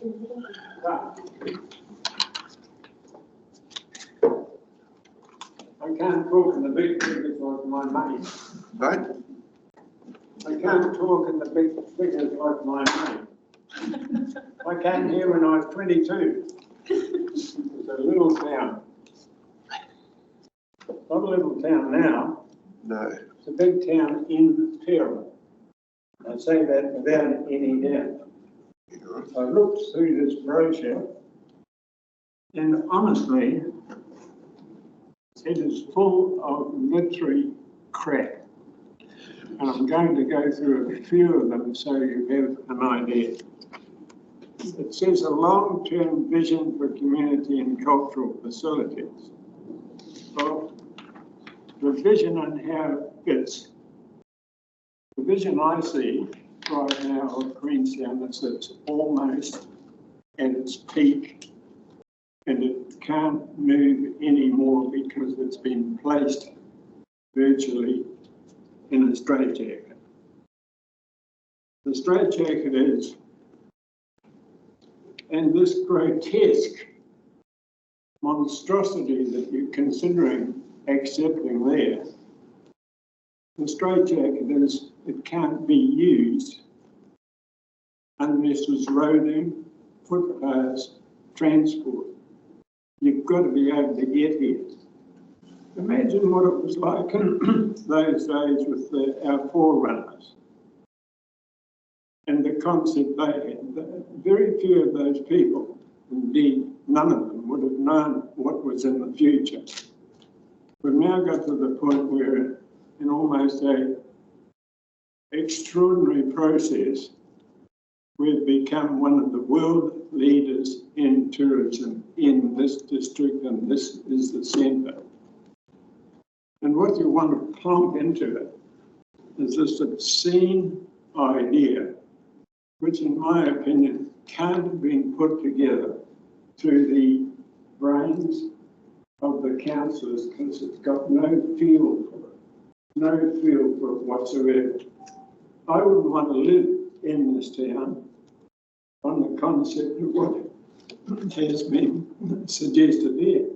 Indeed, you could pick up this problem and take it out here to one of our local parks and just deal with the employees that we need to keep our place going on the administrative side. You don't even have to come into here. What John says is absolutely right. The key to this place for the future in regard to economics is transport, mobility, the door being open and not closed, and without more, I'm going to say, conniving by the people that are being employed by councils who are not doing the work that they should be doing in regard to protecting our society. Thank you very much, Mr. Chairman. Thank you, Warren.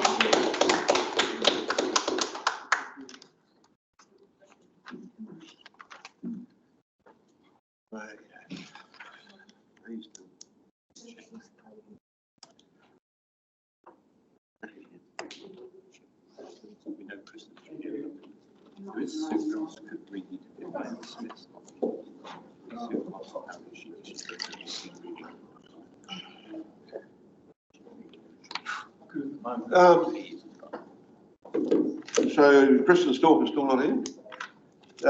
Sue Ross, you're still here? No, she wants to stay. She's down to speak on behalf of John Hayes. That's gonna. She's gone, is she? Diane Smith. That's me. Okay, Diane, come on forward, please. Thank you. Thank you for being patient. Oh, it's going to be easy to get out of the wash down like that.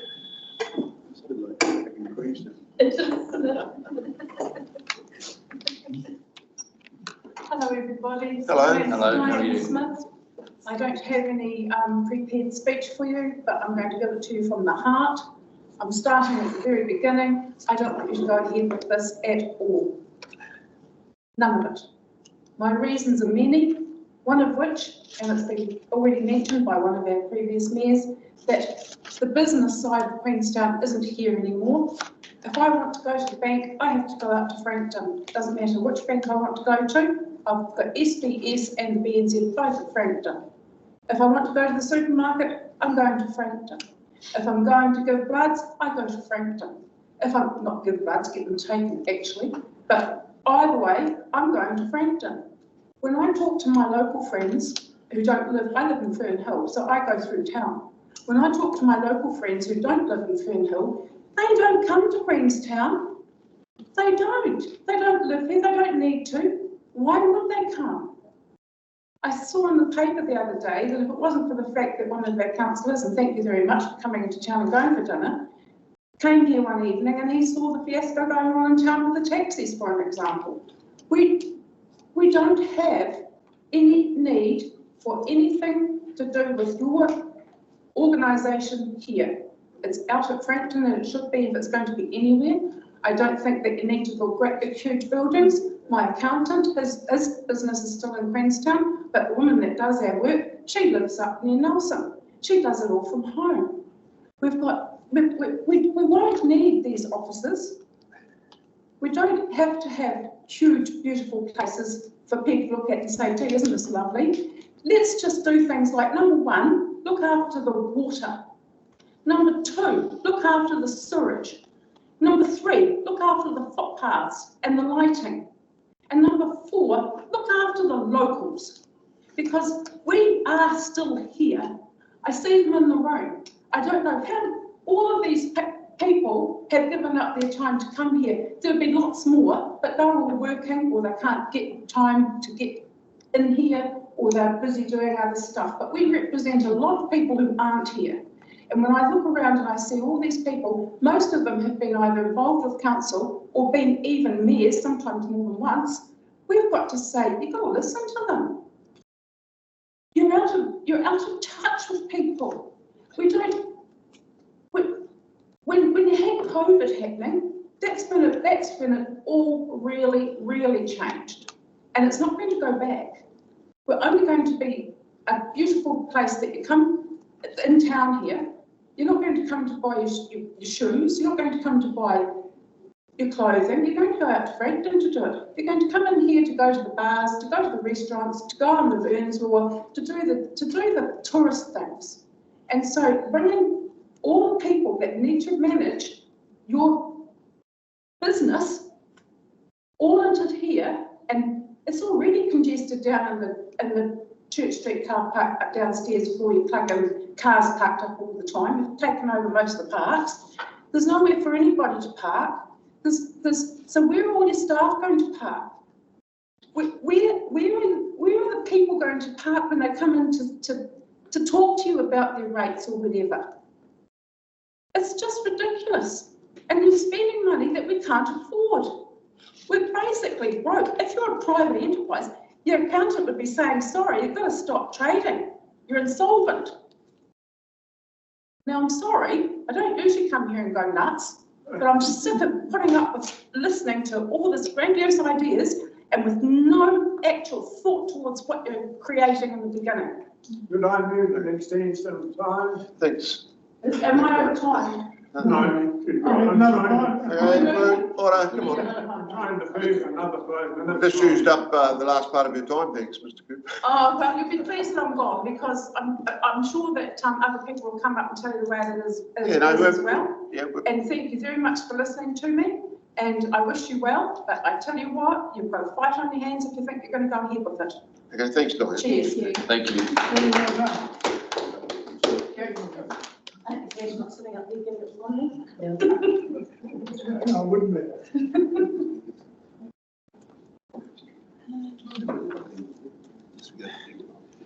We haven't got John's not here. Oh, yeah, John Glover. John, you have to come forward, please. Yes, Christian. No, sorry, John, I'm talking, sorry, I'm looking at the John behind you, sorry about that. Oh, sorry, no, hang on, just, I see that Kristen, is it? Yes. Yeah, your turn now. Sorry, that's all right. I get into it? No, you're here now. We appreciate you making the effort to be here. You've already had your submission in writing and now your chance, you've got 5 minutes to use it. Yep, no, I'll be brief. I guess as a resident, it's just a bit confusing why we're not using the opportunity to, I guess, move part of the administration out of central Queenstown, which would then obviously move a bit of the traffic volume and alleviate some of the parking problems. I think there's an opportunity there that's just been overlooked. And the only other point I wanted to raise was, I guess I've got concerns ratepayer, long term, in terms of a joint venture and how that may influence you know, my annual rates bill. And that's it. Well, that's pretty brief. Short and sharp. That's good. That's good. I Two like areas, short and very, sharp. very specific. Yeah. That's where my concerns are. Yep. I'm not outright opposed to it, but I think there's you know, there's some obvious opportunities that are being overlooked. Thank you. Okay, thank you very much. Yeah, we've got notes of that. Cool. Thanks, Christian. Awesome. Thank you. Easy. Thank you. Okay. Yeah. Hey? John Glover? Yeah. No, you didn't. Johnson. John Glover. John Glover. He is this proposal. No, he is. He can be next. We haven't got a Lance Cunningham here. John Glover. Come. Hey, John. Good, thank you. Good afternoon, councillors.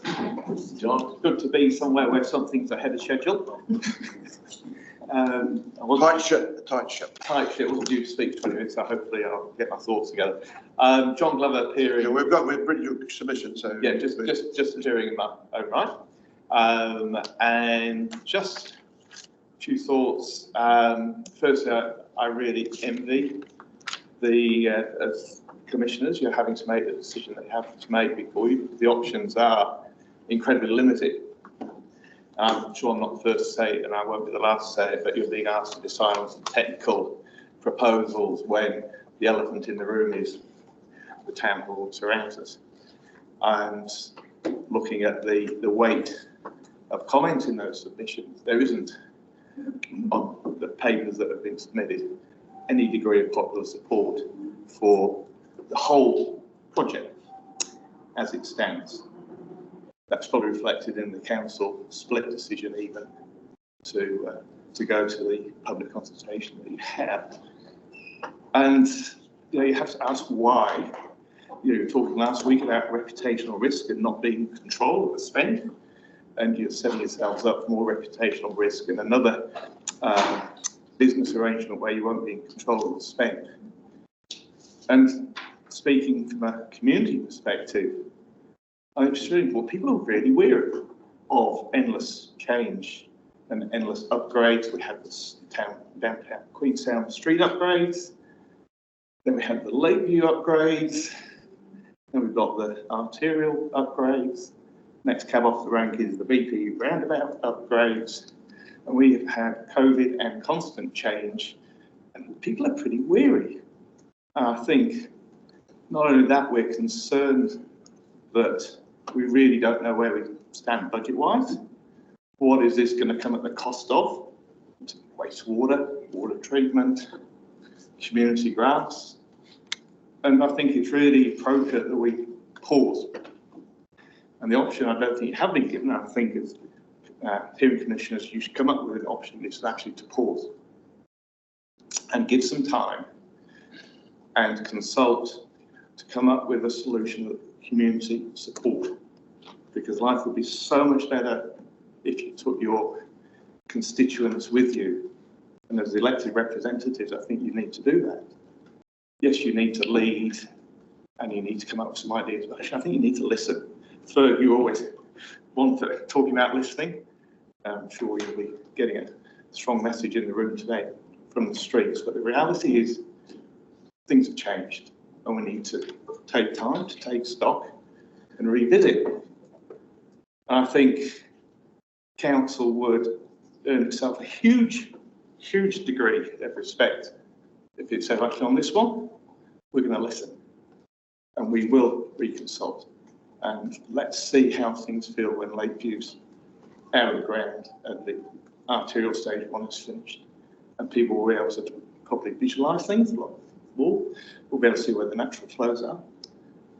What would I do in the meantime? It's a really obvious answer. You want to bring people back into the town.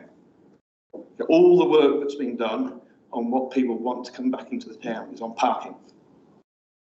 Now, short term, there's an urgent need. We don't have the bus service yet to replace the car parking. We will have, but we don't have it now.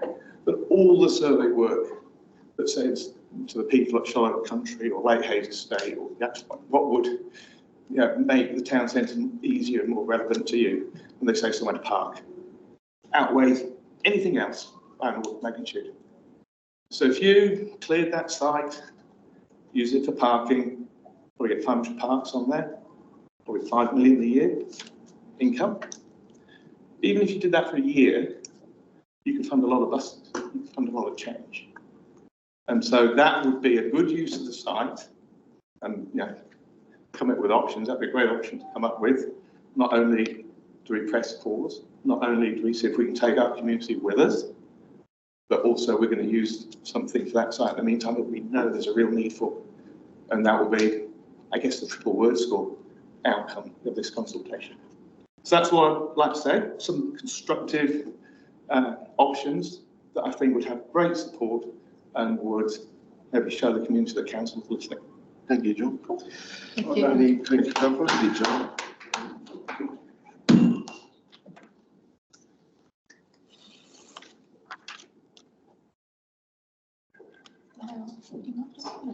This just says that they may not, but they might still.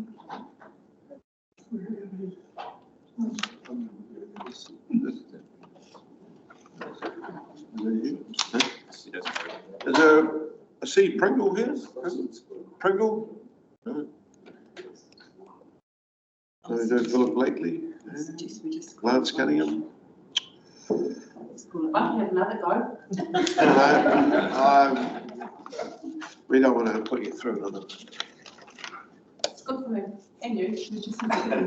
Sorry? Yeah, we're well ahead there, so what we can start.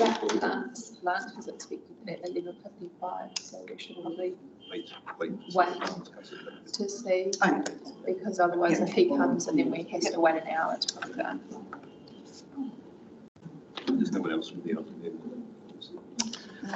That's for information, what we're doing is just waiting now for, Lance Cunningham was down for 11:55, so we haven't got to 11:55, so we'll wait for that person and then we'll go for a break for lunch. Do you want to check that if Sue Ross wants to speak on behalf of? I asked that before she she's gone. no? Okay, Well, she's she's gone, okay.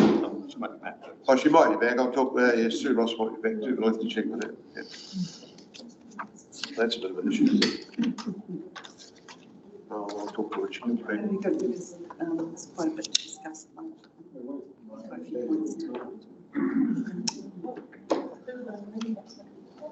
Can we call her and see if she is?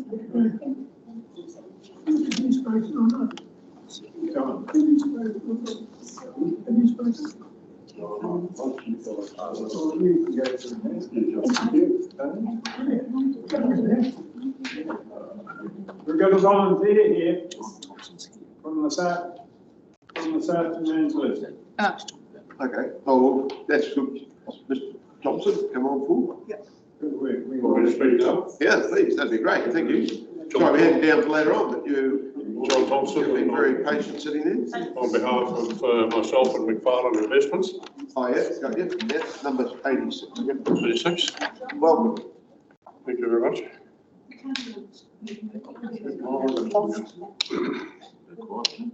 Well, first of all, I'd like to thank the panel for the opportunity to speak, and also. Quiet, please. Thank you. Okay, thanks. Sorry, just asking people to tone it down a little bit. Thanks. Yeah, thank the panel for the opportunity to express my views, and also the council for the preparation of their report, which provides a summary of the background of Project Manawa, together with an overview of the various submissions received from ratepayers and other interested parties. I'd also like to especially acknowledge the extensive and detailed information submitted by Kath Gilmore and Mr. Fitzpatrick from Remarkable Park. Very useful, a good benchmark. I've worked off that. It takes a lot of time to put these submissions together, and those two people have obviously had their heads down, which I'm grateful. But given that both these submissions have been included in their entirety by council as part of the report, it's fair to assume council has read the submissions in full, and I think the chairman confirmed that previously. So then, I'm addressing some procedural matters that then follows In my opinion, the council must disagree with the submissions by both Kath Gilmore and Remarkable's Park and many other submitters regarding the consultation process as to where the proposed council chambers should be sited. If that is not the case, then really why is this meeting proceeded today? It seems clear to me that pursuant to sections 76 to 79 of the Local Government Act 2002, the council has not complied with its obligations in respect to decision making, and in particular in respect to the proposed council chambers. It has not sought to consider alternative locations of the chambers or indeed even assess the options in terms of the advantages and disadvantages of the proposal. For example, there may be a compelling case that the proposal should not proceed and the status quo remain in place. Now, the recommendations submitted by the Council Corporate Services Department in the report agenda, go to page 5 of the hearing statement, is that the hearing panel for the Project Manawa statement of proposal, the first three items, it notes the contents of the report, receives all written statements, hears some submitters, considers the written and oral submissions received, and then the fourth is the recommendation to a council to adopt one of the two preferred options. Now, in my opinion, the panel can quite properly comply with items 1 to 3 of the recommendation, but it's my submission that they cannot legally proceed with a recommendation to council in respect of either of the proposed options regarding the land exchange strategy or the joint venture with the Tahu, because they have not complied with the provisions of the Local Government Act in respect of council decision making. I think that Mr Fitzpatrick certainly touched on this in his submission, which the panel would have read. It's interesting to note that the panel is only asked to recommend to council to adopt its preferred option.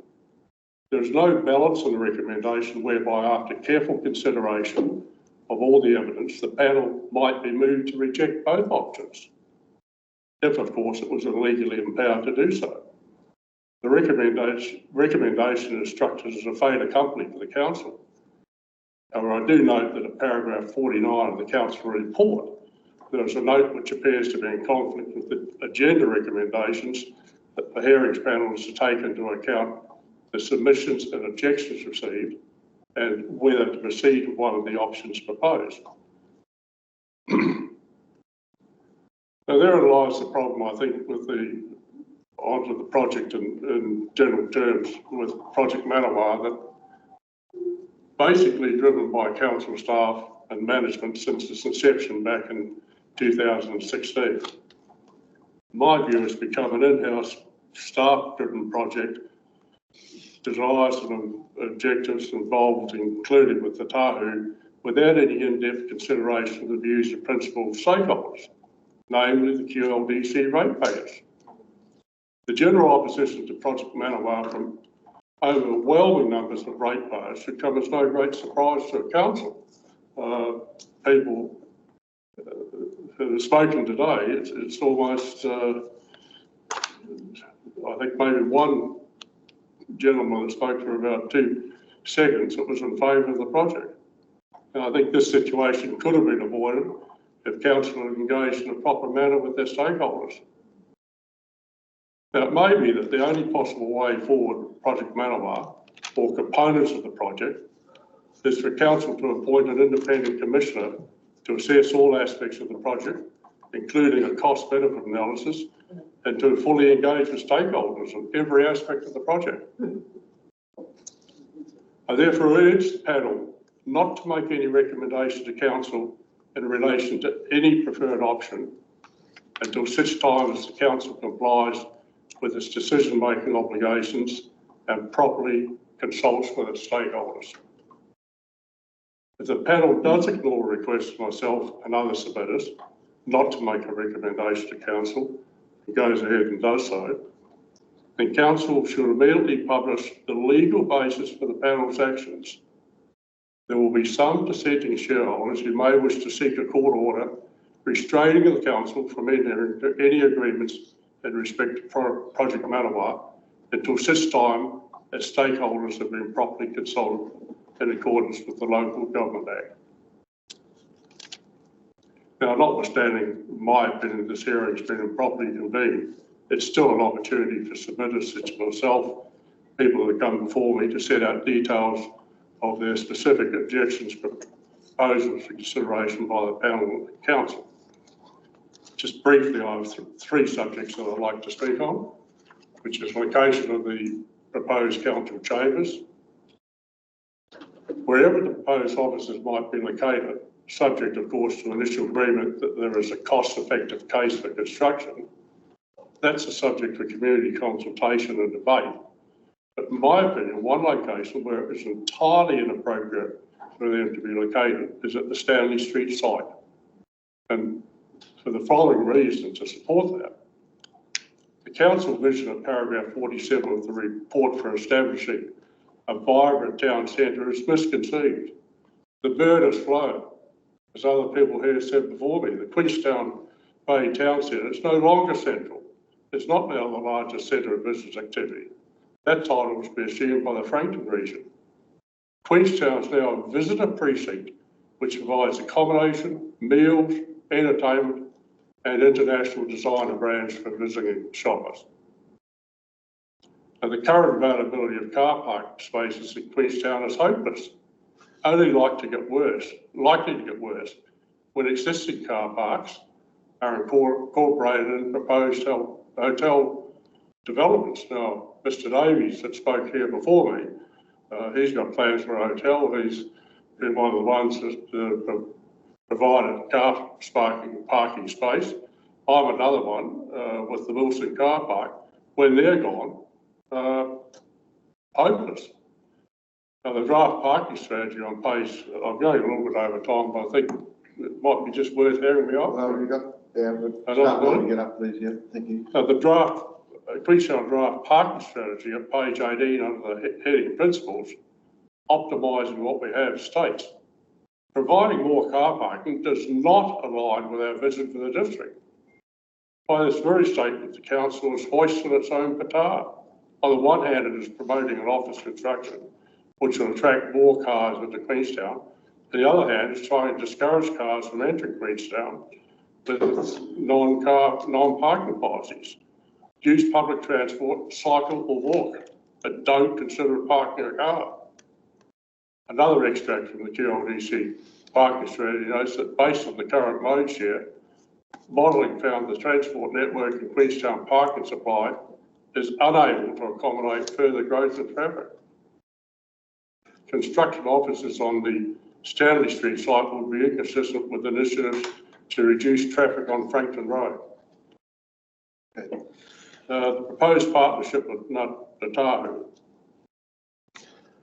I can put my hand up and say I've been busy. Thompson, we have to, sorry, you've gone well over time. Just very briefly, what you don't agree with the proposal for the Natahu CCO, is that correct? Take 2 minutes to read it and I can give you this. Well, we haven't got 2 minutes, sorry, we've got other people waiting. No, certainly not. What? 30 seconds? Pardon? 30 seconds? Well, let me read it. I mean, no, to summarise what you're going to say, rather than read it out, just say that we just wanted to understand your position on the CCO. The position is there's warning signals about entering into any deal with the Tahu. I don't know the basis of the Christchurch dispute, but that should be taken into account.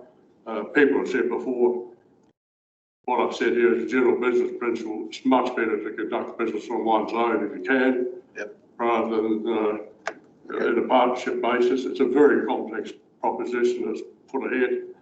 And the other thing also, I mean, it shouldn't be forgotten that back in 2020, the Tahu sought, I think opportunistically, to invoke a plan change to place a cultural footprint over urban and rural zoned land, which would have impeded and increased cost of development activities.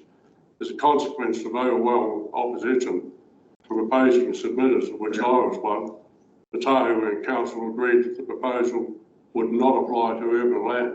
Okay, thank you very much. All right, well, I've got one paragraph. I'll give that to you guys to read. Yeah, that'd be great. Thank you very much. Really appreciate it. Okay, thank you. Thank you.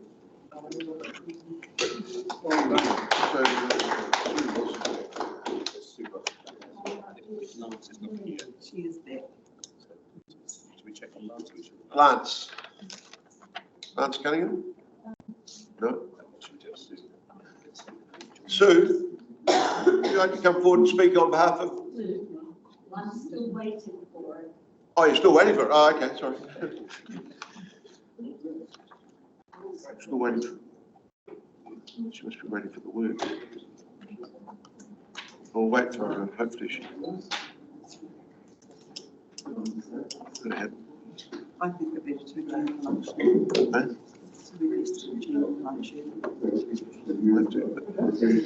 She come back at 1 o'clock. She can come back at 1 o'clock. Because we've got other gaps. That'll give me longer to discuss.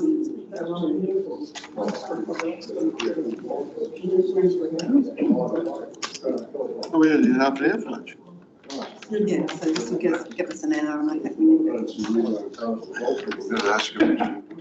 Some of them come back. I'll ask her. Just say come back at 1. So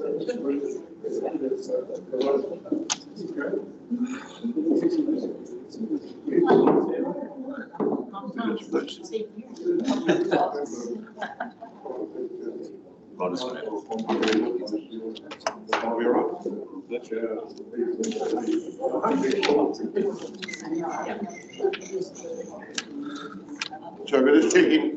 Okay, we're going to adjourn for lunch now. We'll reconvene at 1300, 1 o'clock, 1 p.m. Thank you very much.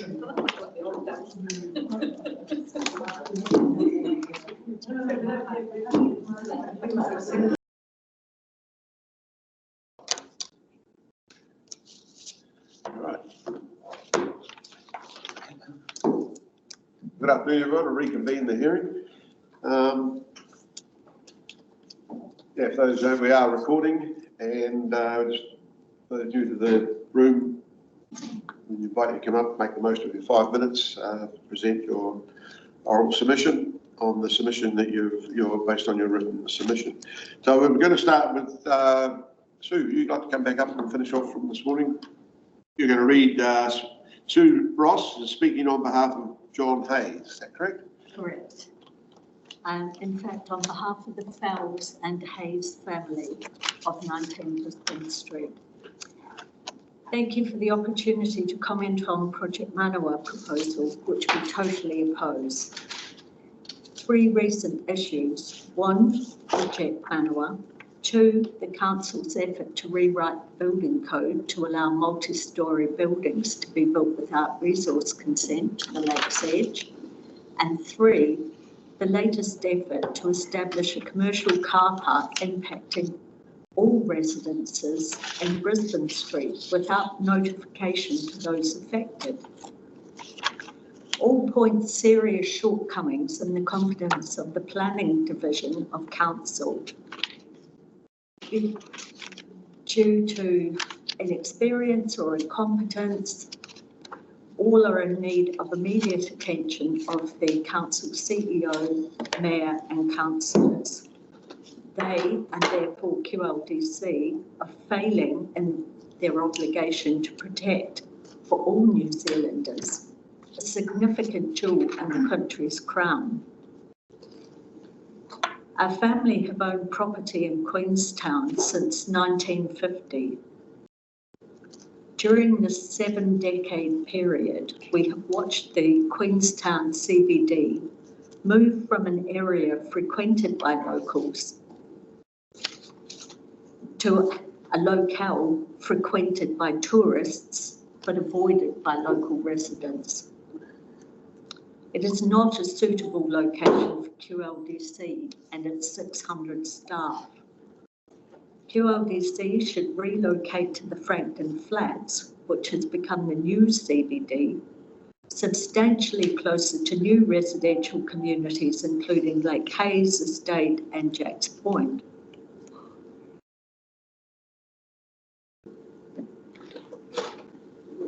This would prove more valuable and help remove pressure from the Queenstown Frankton Road which suffers from significant traffic congestion and travelling delays. Too bad if you are trying to get to the airport within an hour.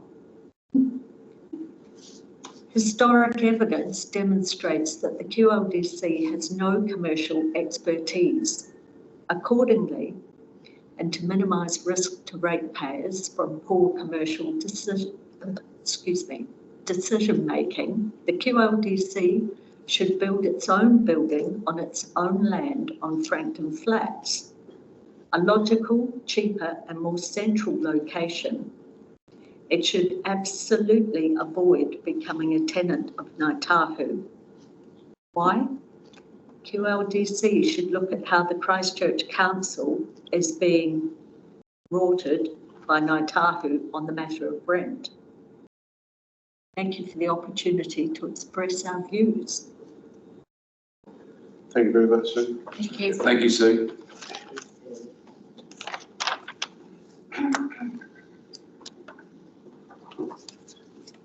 Margaret. Available. Hi, Margaret. How are you? Hello, Margaret. I come here to voice my, speak further on my submission, not from the point of view of where the council offices should be or not be, but specifically in terms of the voice of Queenstown past and the arts. And I am representing the Queenstown Performing Arts Centre Trust, which used to reside on the portion of land which is now positioned for Project Manawa. We developed that space along with the Queenstown Art Society into a very thriving cultural hub, if any of you recall. I don't know if, aside from Ferg, if any of you were down there at the time. And we really outgrew our premises, spilling over into parts of Arrowtown, etc. When you provide resources and a facility for the arts, you are going to find that your community will actually frequent that space. And not only that, but I don't think I need to labor you with the results of well-being and mental health that come for engaging your community in the arts. We were informed back in 2018, after lengthy conferences with council and consultants and you name it, that our building was going to be removed and replaced with an art centre. We were actually informed that in 2020, after we opened out leased with QLDC. We were told that it was very lovely and noble of us to do that, but that in time, our building would be removed and in very short time, and an art centre would be replaced. Indeed, the old high school block across the road from us, which became a parking lot, was demolished to make place for this under the mayoralty of Clive Geddes. Nothing happened. 20 years later, in 2020, we were still there. We go into lockdown and we are told that the council has garnered a very attractive deal with the Three Lakes Cultural Trust and a commercial landlord in Remarkables Park in Frankton to relocate us there, which is wonderful. And the QLDC voted on it, and I believe Ferg still sits on a committee to make sure that it runs the way it should. And although this facility, Teatro Mira, fills many boxes, it does not check the box of presentation and performance, and that box lies in a purpose-built theatre and a purpose-built art centre for presentation and performance, not for resources and development. And that's very important that you understand that those are two very integral parts to building a strong and thriving cultural arts community. You cannot have a performance space without training people to perform in it, and you cannot have a training space without a place for performance. So what we are lacking is we are lacking still in this beautiful town that is a tourist town, international tourist town, a place to present our arts. We were told that that was what was going to replace our removal. Now we sit in an insecure position in Frankton. This is a commercial landlord, not the QLDC. So Should the market change? Should the council change? Should anything change? This cultural, this big part of our community, our arts community out there, will be lost because there is nowhere for us to go. So I was very supportive in moving some of my members who really literally threatened to chain themselves to the building and not go, in moving ourselves to Frankton with the understanding and the faith that that position, Ballarat Street, Stanley Street, was going to become a space for the arts. That was going to be your heart of the community, your Manawa, your Project Manawa. Have I finished? Have I time? Not quite, but you're Okay. getting close. Struggle to 30 seconds. Jim Bolt used to cut me right off. So, but that was supposed to be this was going to be your heart and soul of the community. Nothing could come closer to having your heart and soul of the community. A transit hub is nice and it is functional, and so is a council office. But when the sun goes down, nobody is thriving in a council office. Nobody is hanging around a bus depot unless they're a little bit suspect. So my feeling about this is you can tell is ire, outrage, and despondency, and a loss of hope that perhaps this community cannot see the benefit of having something so strong. And I think if you think about other places in New Zealand, you think about Wellington, you think about Te Papa, you do not think about their bus depot. You do not think about their council office. You think about Christchurch. You think about the Arts Centre. You think about New Plymouth, Len Lyon Museum, all of that, that beautiful library. That's what I'd like to see here. I would like our promise kept. Very good point. Thank you very much. Thank you. Thank you, Margaret.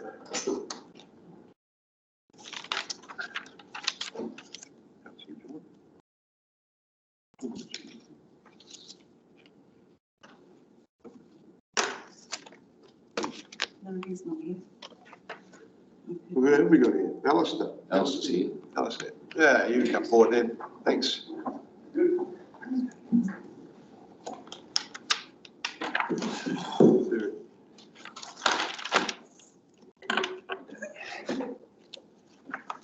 Thank you for the opportunity to speak about Project Manawa proposal.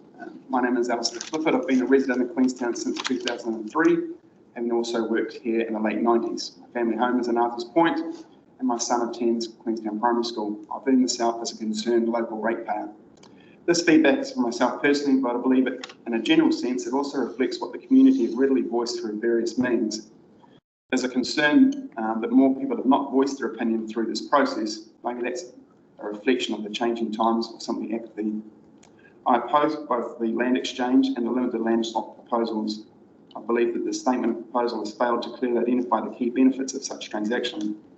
Additionally, it has not identified the commercial value attributed to each site to allow an informed decision on the financial merits of swapping these particular parcels of land. Furthermore, it does not appear that the land swap is actually needed in order to develop the site to enable the council to house its staff in one building. This is one of the original key objectives, noting the actual location of such facility as a separate conversation. It appears that buildings D and E are earmarked for commercial opportunities, whatever that actually means, and therefore these buildings appear to be outside of that required by the council to hold its staff. Becoming a commercial landlord is not required in order to achieve the aims of providing a civic administration centre, or has the original intent been blurred over time. I do not believe that a single ownership of the various parcels of land that form the greater site is a predetermining factor in how the site can be developed in the future. By not consolidating the land does not automatically mean that the site cannot be vibrant or have an integrated public space or be a community asset. In summary, the consolidation of the site is not required in order to meet one of the key objectives of a civic centre, bringing together all QOD staff in one building. QRDC is not a commercial property developer and does not possess the commercial acumen to deliver a project of this scale or complexity. Partnerships equate to shared control, but not only now, but also in the future. I oppose the proposed joint venture and governance model with Ngātahu Property. I believe that statement proposal failed to highlight the key financial reasons for a joint venture governance model and how the ratepayers will benefit from such an arrangement. There appears to be an inherent risk in entering into a partnership that I feel is neither needed or wanted by the community, regardless of who the partner might be. A joint partnership arrangement to govern a building where one party is the tenant would seem inherently risky, as each party has very different desires, needs and wants. In this case, there is simply no need to create this environment. A large amount of weight appears to be focused on de-risking the development, but by its very nature, there is added risk that control of the project is either left to a third party entirely or highly influenced due to the partnership arrangement. Again, I reiterate that by its very nature, each party will have different objectives and outcomes for the project, which may not always align. The only true way to de-risk the project is to reduce the scale of the development. In order for the council to control its own destiny, it should not be looking for partnerships. There is some irony in one of the key objectives of council developing a signal council civic centre was to avoid renting office space, and now proposing it to enter into commercial arrangement to do just that. While many submissions appear to have expressed general opposition to Project Manawa rather than specifically addressing opposition to specific features of the options outlined, I believe they're still very relevant and should not be overlooked. There is a general theme about costs, and while land swap, for example, may not have a direct money contribution, there is still a fiscal element to them. In summary, there appears to be very real risk, both financially and in terms of control in this proposal. It appears the proposal is seeking approval to allow QLDC to become a commercial property developer at a time when our debt levels are skyrocketing and existing projects are hamstrung by cost overruns. I urge our elected councillors to follow through on the overwhelming opposition to this proposal and put a stop to this madness now. Thank you. So just a quick clarification. So you're basically, I'm hearing you say on the land swap, you're comfortable that the current layout and no breakup of the land is the best ways to optimise that land? I'm saying it doesn't have to be a land swap. The proposal that was put forward says that in order to make this a vibrant space, it needs to be amalgamated together. I'm saying I don't believe that's the case. Otherwise, we'd look at all the rest of the CBD and go, well, it must be all disjointed because it's all owned by different owners. So there's parcels of land and we can build on those parcels of land that the council owns. So you think that's the best layout of the land, best option for doing that? I don't believe swapping the land. I asked you if you think this is the best solution, leaving it as it is. Yes. Okay. If there's only one, if there's two options, develop it. The idea we're optimising the layout of the land. I'm just trying to understand, because you talked a lot about it. I just want to make sure that you're obviously right across it. Yes. Believe that the way it is now is the best way to optimise the land based on we want it for the cultural heart of the town. Yes. Okay. Thank you. Thank you. All right.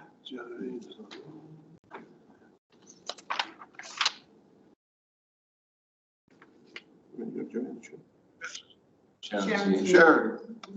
Hi there, Sharon. Have a seat. You have a choice. You can move around. Chamber of Commerce. Tēnā koutou katoa. Thank you for the opportunity to speak today regarding our submission on Project Manawa. The Queenstown Business Chamber represents a membership of over 600 local businesses that make up a significant part of our community. There has been some rhetoric that we are not supportive of investment in the CBD, which is incorrect. It is our purpose to listen and understand the views of our membership so we can advocate on their behalf. Alongside our members, we're generally supportive of strategic intergenerational investment. It fits with our vision of fostering a vibrant, thriving and innovative business community. Our submission was clear in the fact that we are invested in the long-term success of business in the Queenstown CBD, acknowledging that approximately 50% of our member businesses are based in the CBD. We have long advocated for a conference centre and or a shared community arts and event space in the CBD to drive locals, visitors and business into town. However, on behalf of our membership, we had concerns with the recent consultation on Project Manawa, which I will outline today. Number one, missing and changing information. In discussions with our CBD-based members, parking and access to the CBD is the number one priority for them right now. Excuse me. The Manawa proposal initially included 350 plus car parks underground that have since been removed from this consultation. This raised concern. We also have no understanding, no understanding of the opportunity cost of deferring this land swap JV decision. Secondly, the financial implications. We understand there are cost benefits to using the Manawa site, which avoids purchase of land elsewhere. However, on face value, this is significant investment from a council that doesn't have the funds and are facing financial headwinds. Based on recent infrastructure and commercial decisions, for example, Lakeview and the arterials, there is a lack of confidence that this project is not going to leave ratepayers again out of pocket. In relation to the civic administration and council officers, it would have been a good opportunity to understand the financial advantages to the ratepayers by having all council staff co-located. For example, in addition to productivity efficiencies, are there cost savings in moving from 5 CBD office locations to 1? We have heard outside of the consultation that there is a point where the current office locations will be untenable. Again, it would be useful to have more information on that up front to assist with determining our support. Lastly, timing. For such a critical intergenerational investment, the community consultation felt rushed and therefore created confusion. In our submission, we referred to the changing environment since Manawa was first endorsed in the Town Centre Master Plan and believe that required some reassessment or reflection, even just acknowledgement. We had a new government forming at the time of consultation with talk around city regional deals as a way of supporting local infrastructure. It would be useful to understand central government's views on Project Manawa. Our business members also have much more pressing issues such as parking and access to the CBD. In conclusion, as our submission stated, we have some requests before we can support a proposed joint venture or either land exchange option. These include a better understanding of the financial risk to ratepayers as well as the opportunity cost, particularly in relation to the council offices, and the conclusion of car parking on the site as quickly as possible, as stated in our submission on the parking strategy. Thank you. Okay, any points of clarification? Any questions? Fine, thank you. Did any members have any comment, just again, taking out the parking, the same question I asked the previous one, is the layout of the land proposed for the land swap the best way to optimise that so? No. They didn't have any comment on that? Sorry? They didn't have any comment? No, I think the general comment was just this is not a priority right now and there's no way we can support the proposed JV or land swap. No discussion around what would be the best use of the land. Okay, so no, it wasn't a priority, what, based on dollars or something? Yes, the lack of information. But we're not asking, you realise there was no, in this consultation, that dollars, there's no issue of, no question about the dollar, that comes in a separate process? Absolutely, but again, there was not enough information to make to support the JV or the land swap. Okay, thanks. Thanks. Thank you, Sharon.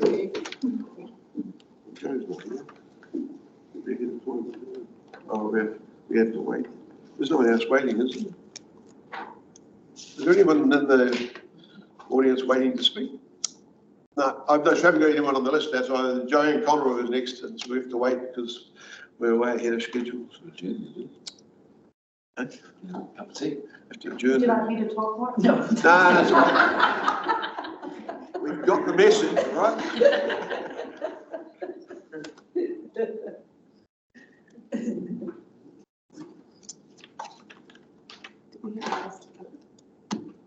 Yes.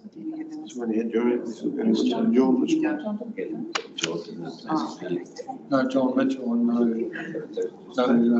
Joanne Conroy.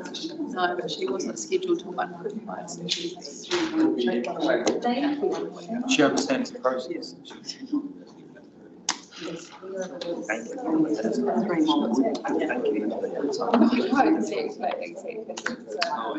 So we better wait.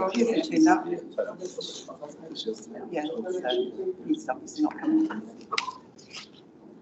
We're just waiting on two more. Just waiting on two there. Who was that, Joanne? Well, John Mitchell was due at 1:05. Oh, leave one here.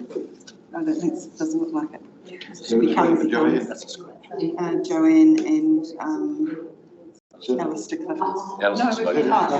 It's just Joanne. Just Joe there. John. Can we try and ring him?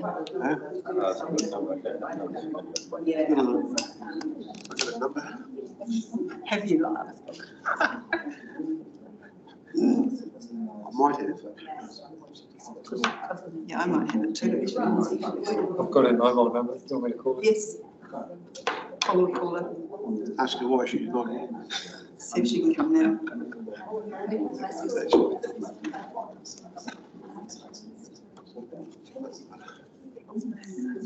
Is it Joe Conroy? It's Paul Speedy here. How are you?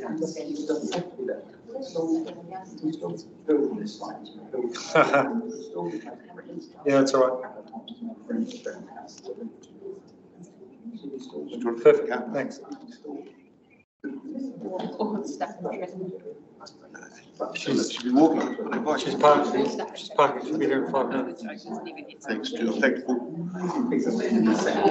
She said the irony is I'm stuck in traffic. That is a true story. She was riding.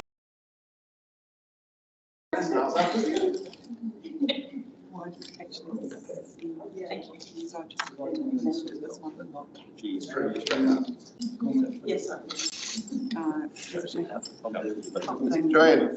Hello, Thank you. Welcome. Thank you for getting here. My pleasure. I'd have been here earlier, but there was gridlock in the traffic and there are no parks. Where you right? Turn it up. So afternoon, everyone. I think I know most of you, but for those I don't, my name is Joanne Conroy. I'm a long-term local. I also have quite a bit of knowledge of council property and its intricacies and difficulties. So having looked after the council property portfolio from 2001 to 2016, I have a bit of knowledge that the general person might not have. I do not have a view about whether or not any future arts and culture precinct should be located on the Stanley Street site, and no, that is not the subject of the current consultation. I do not have any objection to the proposed stopping of Ballarat Street that's referred to in the consultation. However, I do object quite strongly to the location and proposal for Project Manawa as presented. The reasons for my opposition are as follows. The consultation to date about developing council offices on the site has been disjointed over a significant period of time. It would be beneficial to the community to be able to consult on the entire project, including the site, with all of the information and decisions made to date to get available together. 2, I do not believe the council office should be located in the CBD. It will result in several hundred employees travelling on the congested Frankton Road every morning, afternoon in my case, and evening. The majority of the current and future population are living in Frankton and beyond, so the location would be inconvenient for both employees and people wanting to call into the office. Previous advice received about having offices in the CBD is outdated and no longer relevant. For example, saying Frankton isn't suitable because there aren't enough cafes there. A lot of change has occurred since council made that decision that the Stanley Street site was the preferred site in 2016. Let's revisit that based on where we are today. Parking in the CBD is very limited. The Collier's 2016 report, which formed council's then CBD preference, stated that the benefit of a Queenstown location was that it had extensive on-street and public parking available.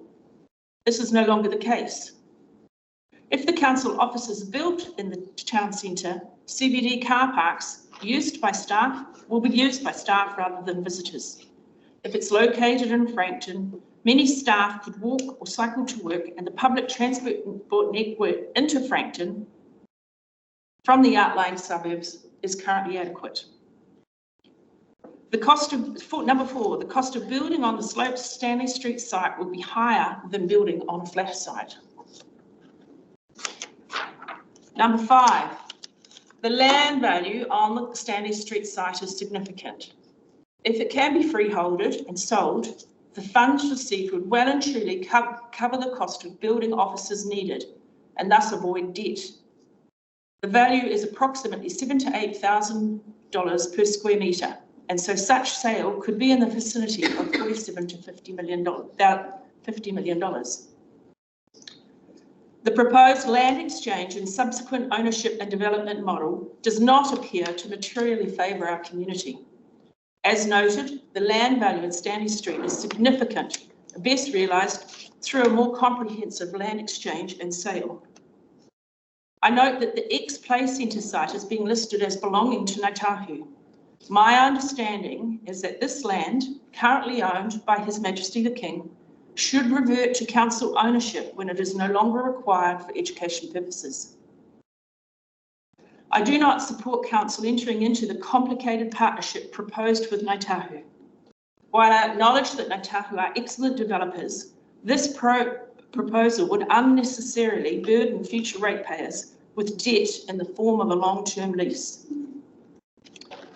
The governance structure is complicated with several layers of control, meaning decision-making will be cumbersome. So what's the alternative?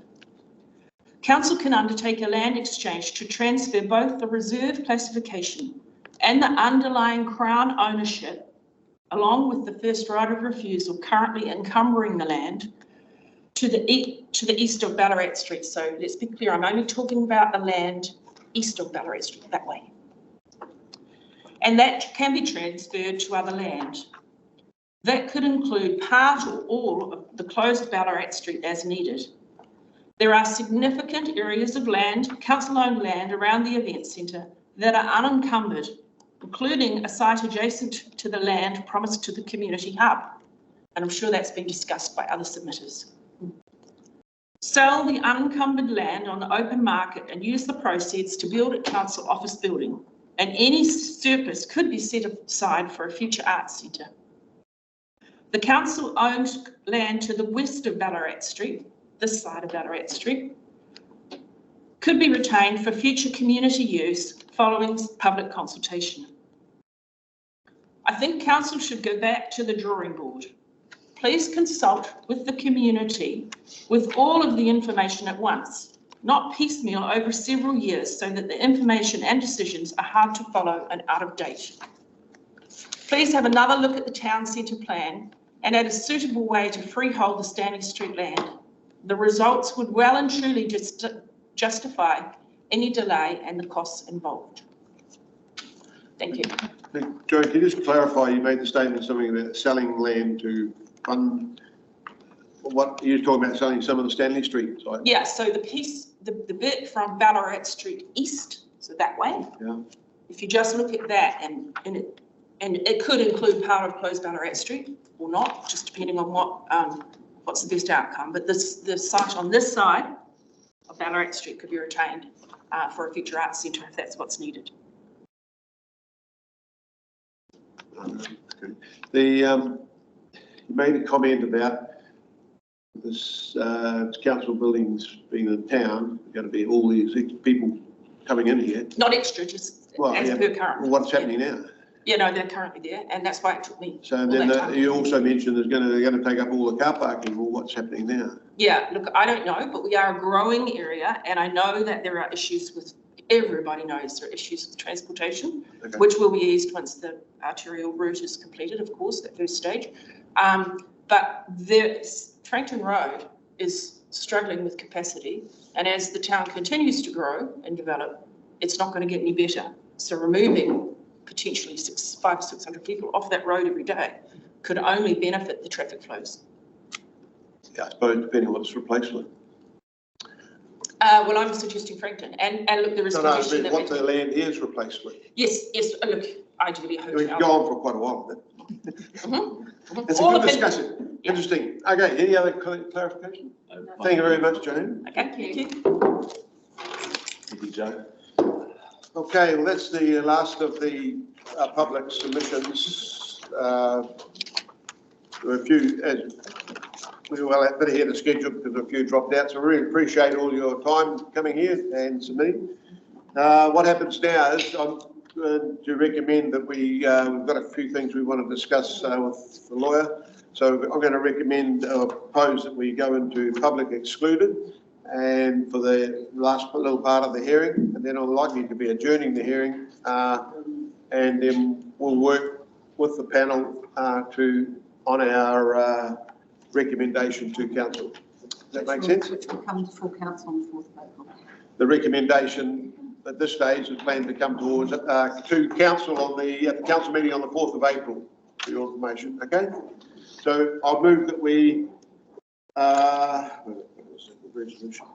I move that the public be excluded from deliberations regarding project Manawa consultation. Seconded by Food. All in favour? Aye. Carried. Thank you very much. Thank you.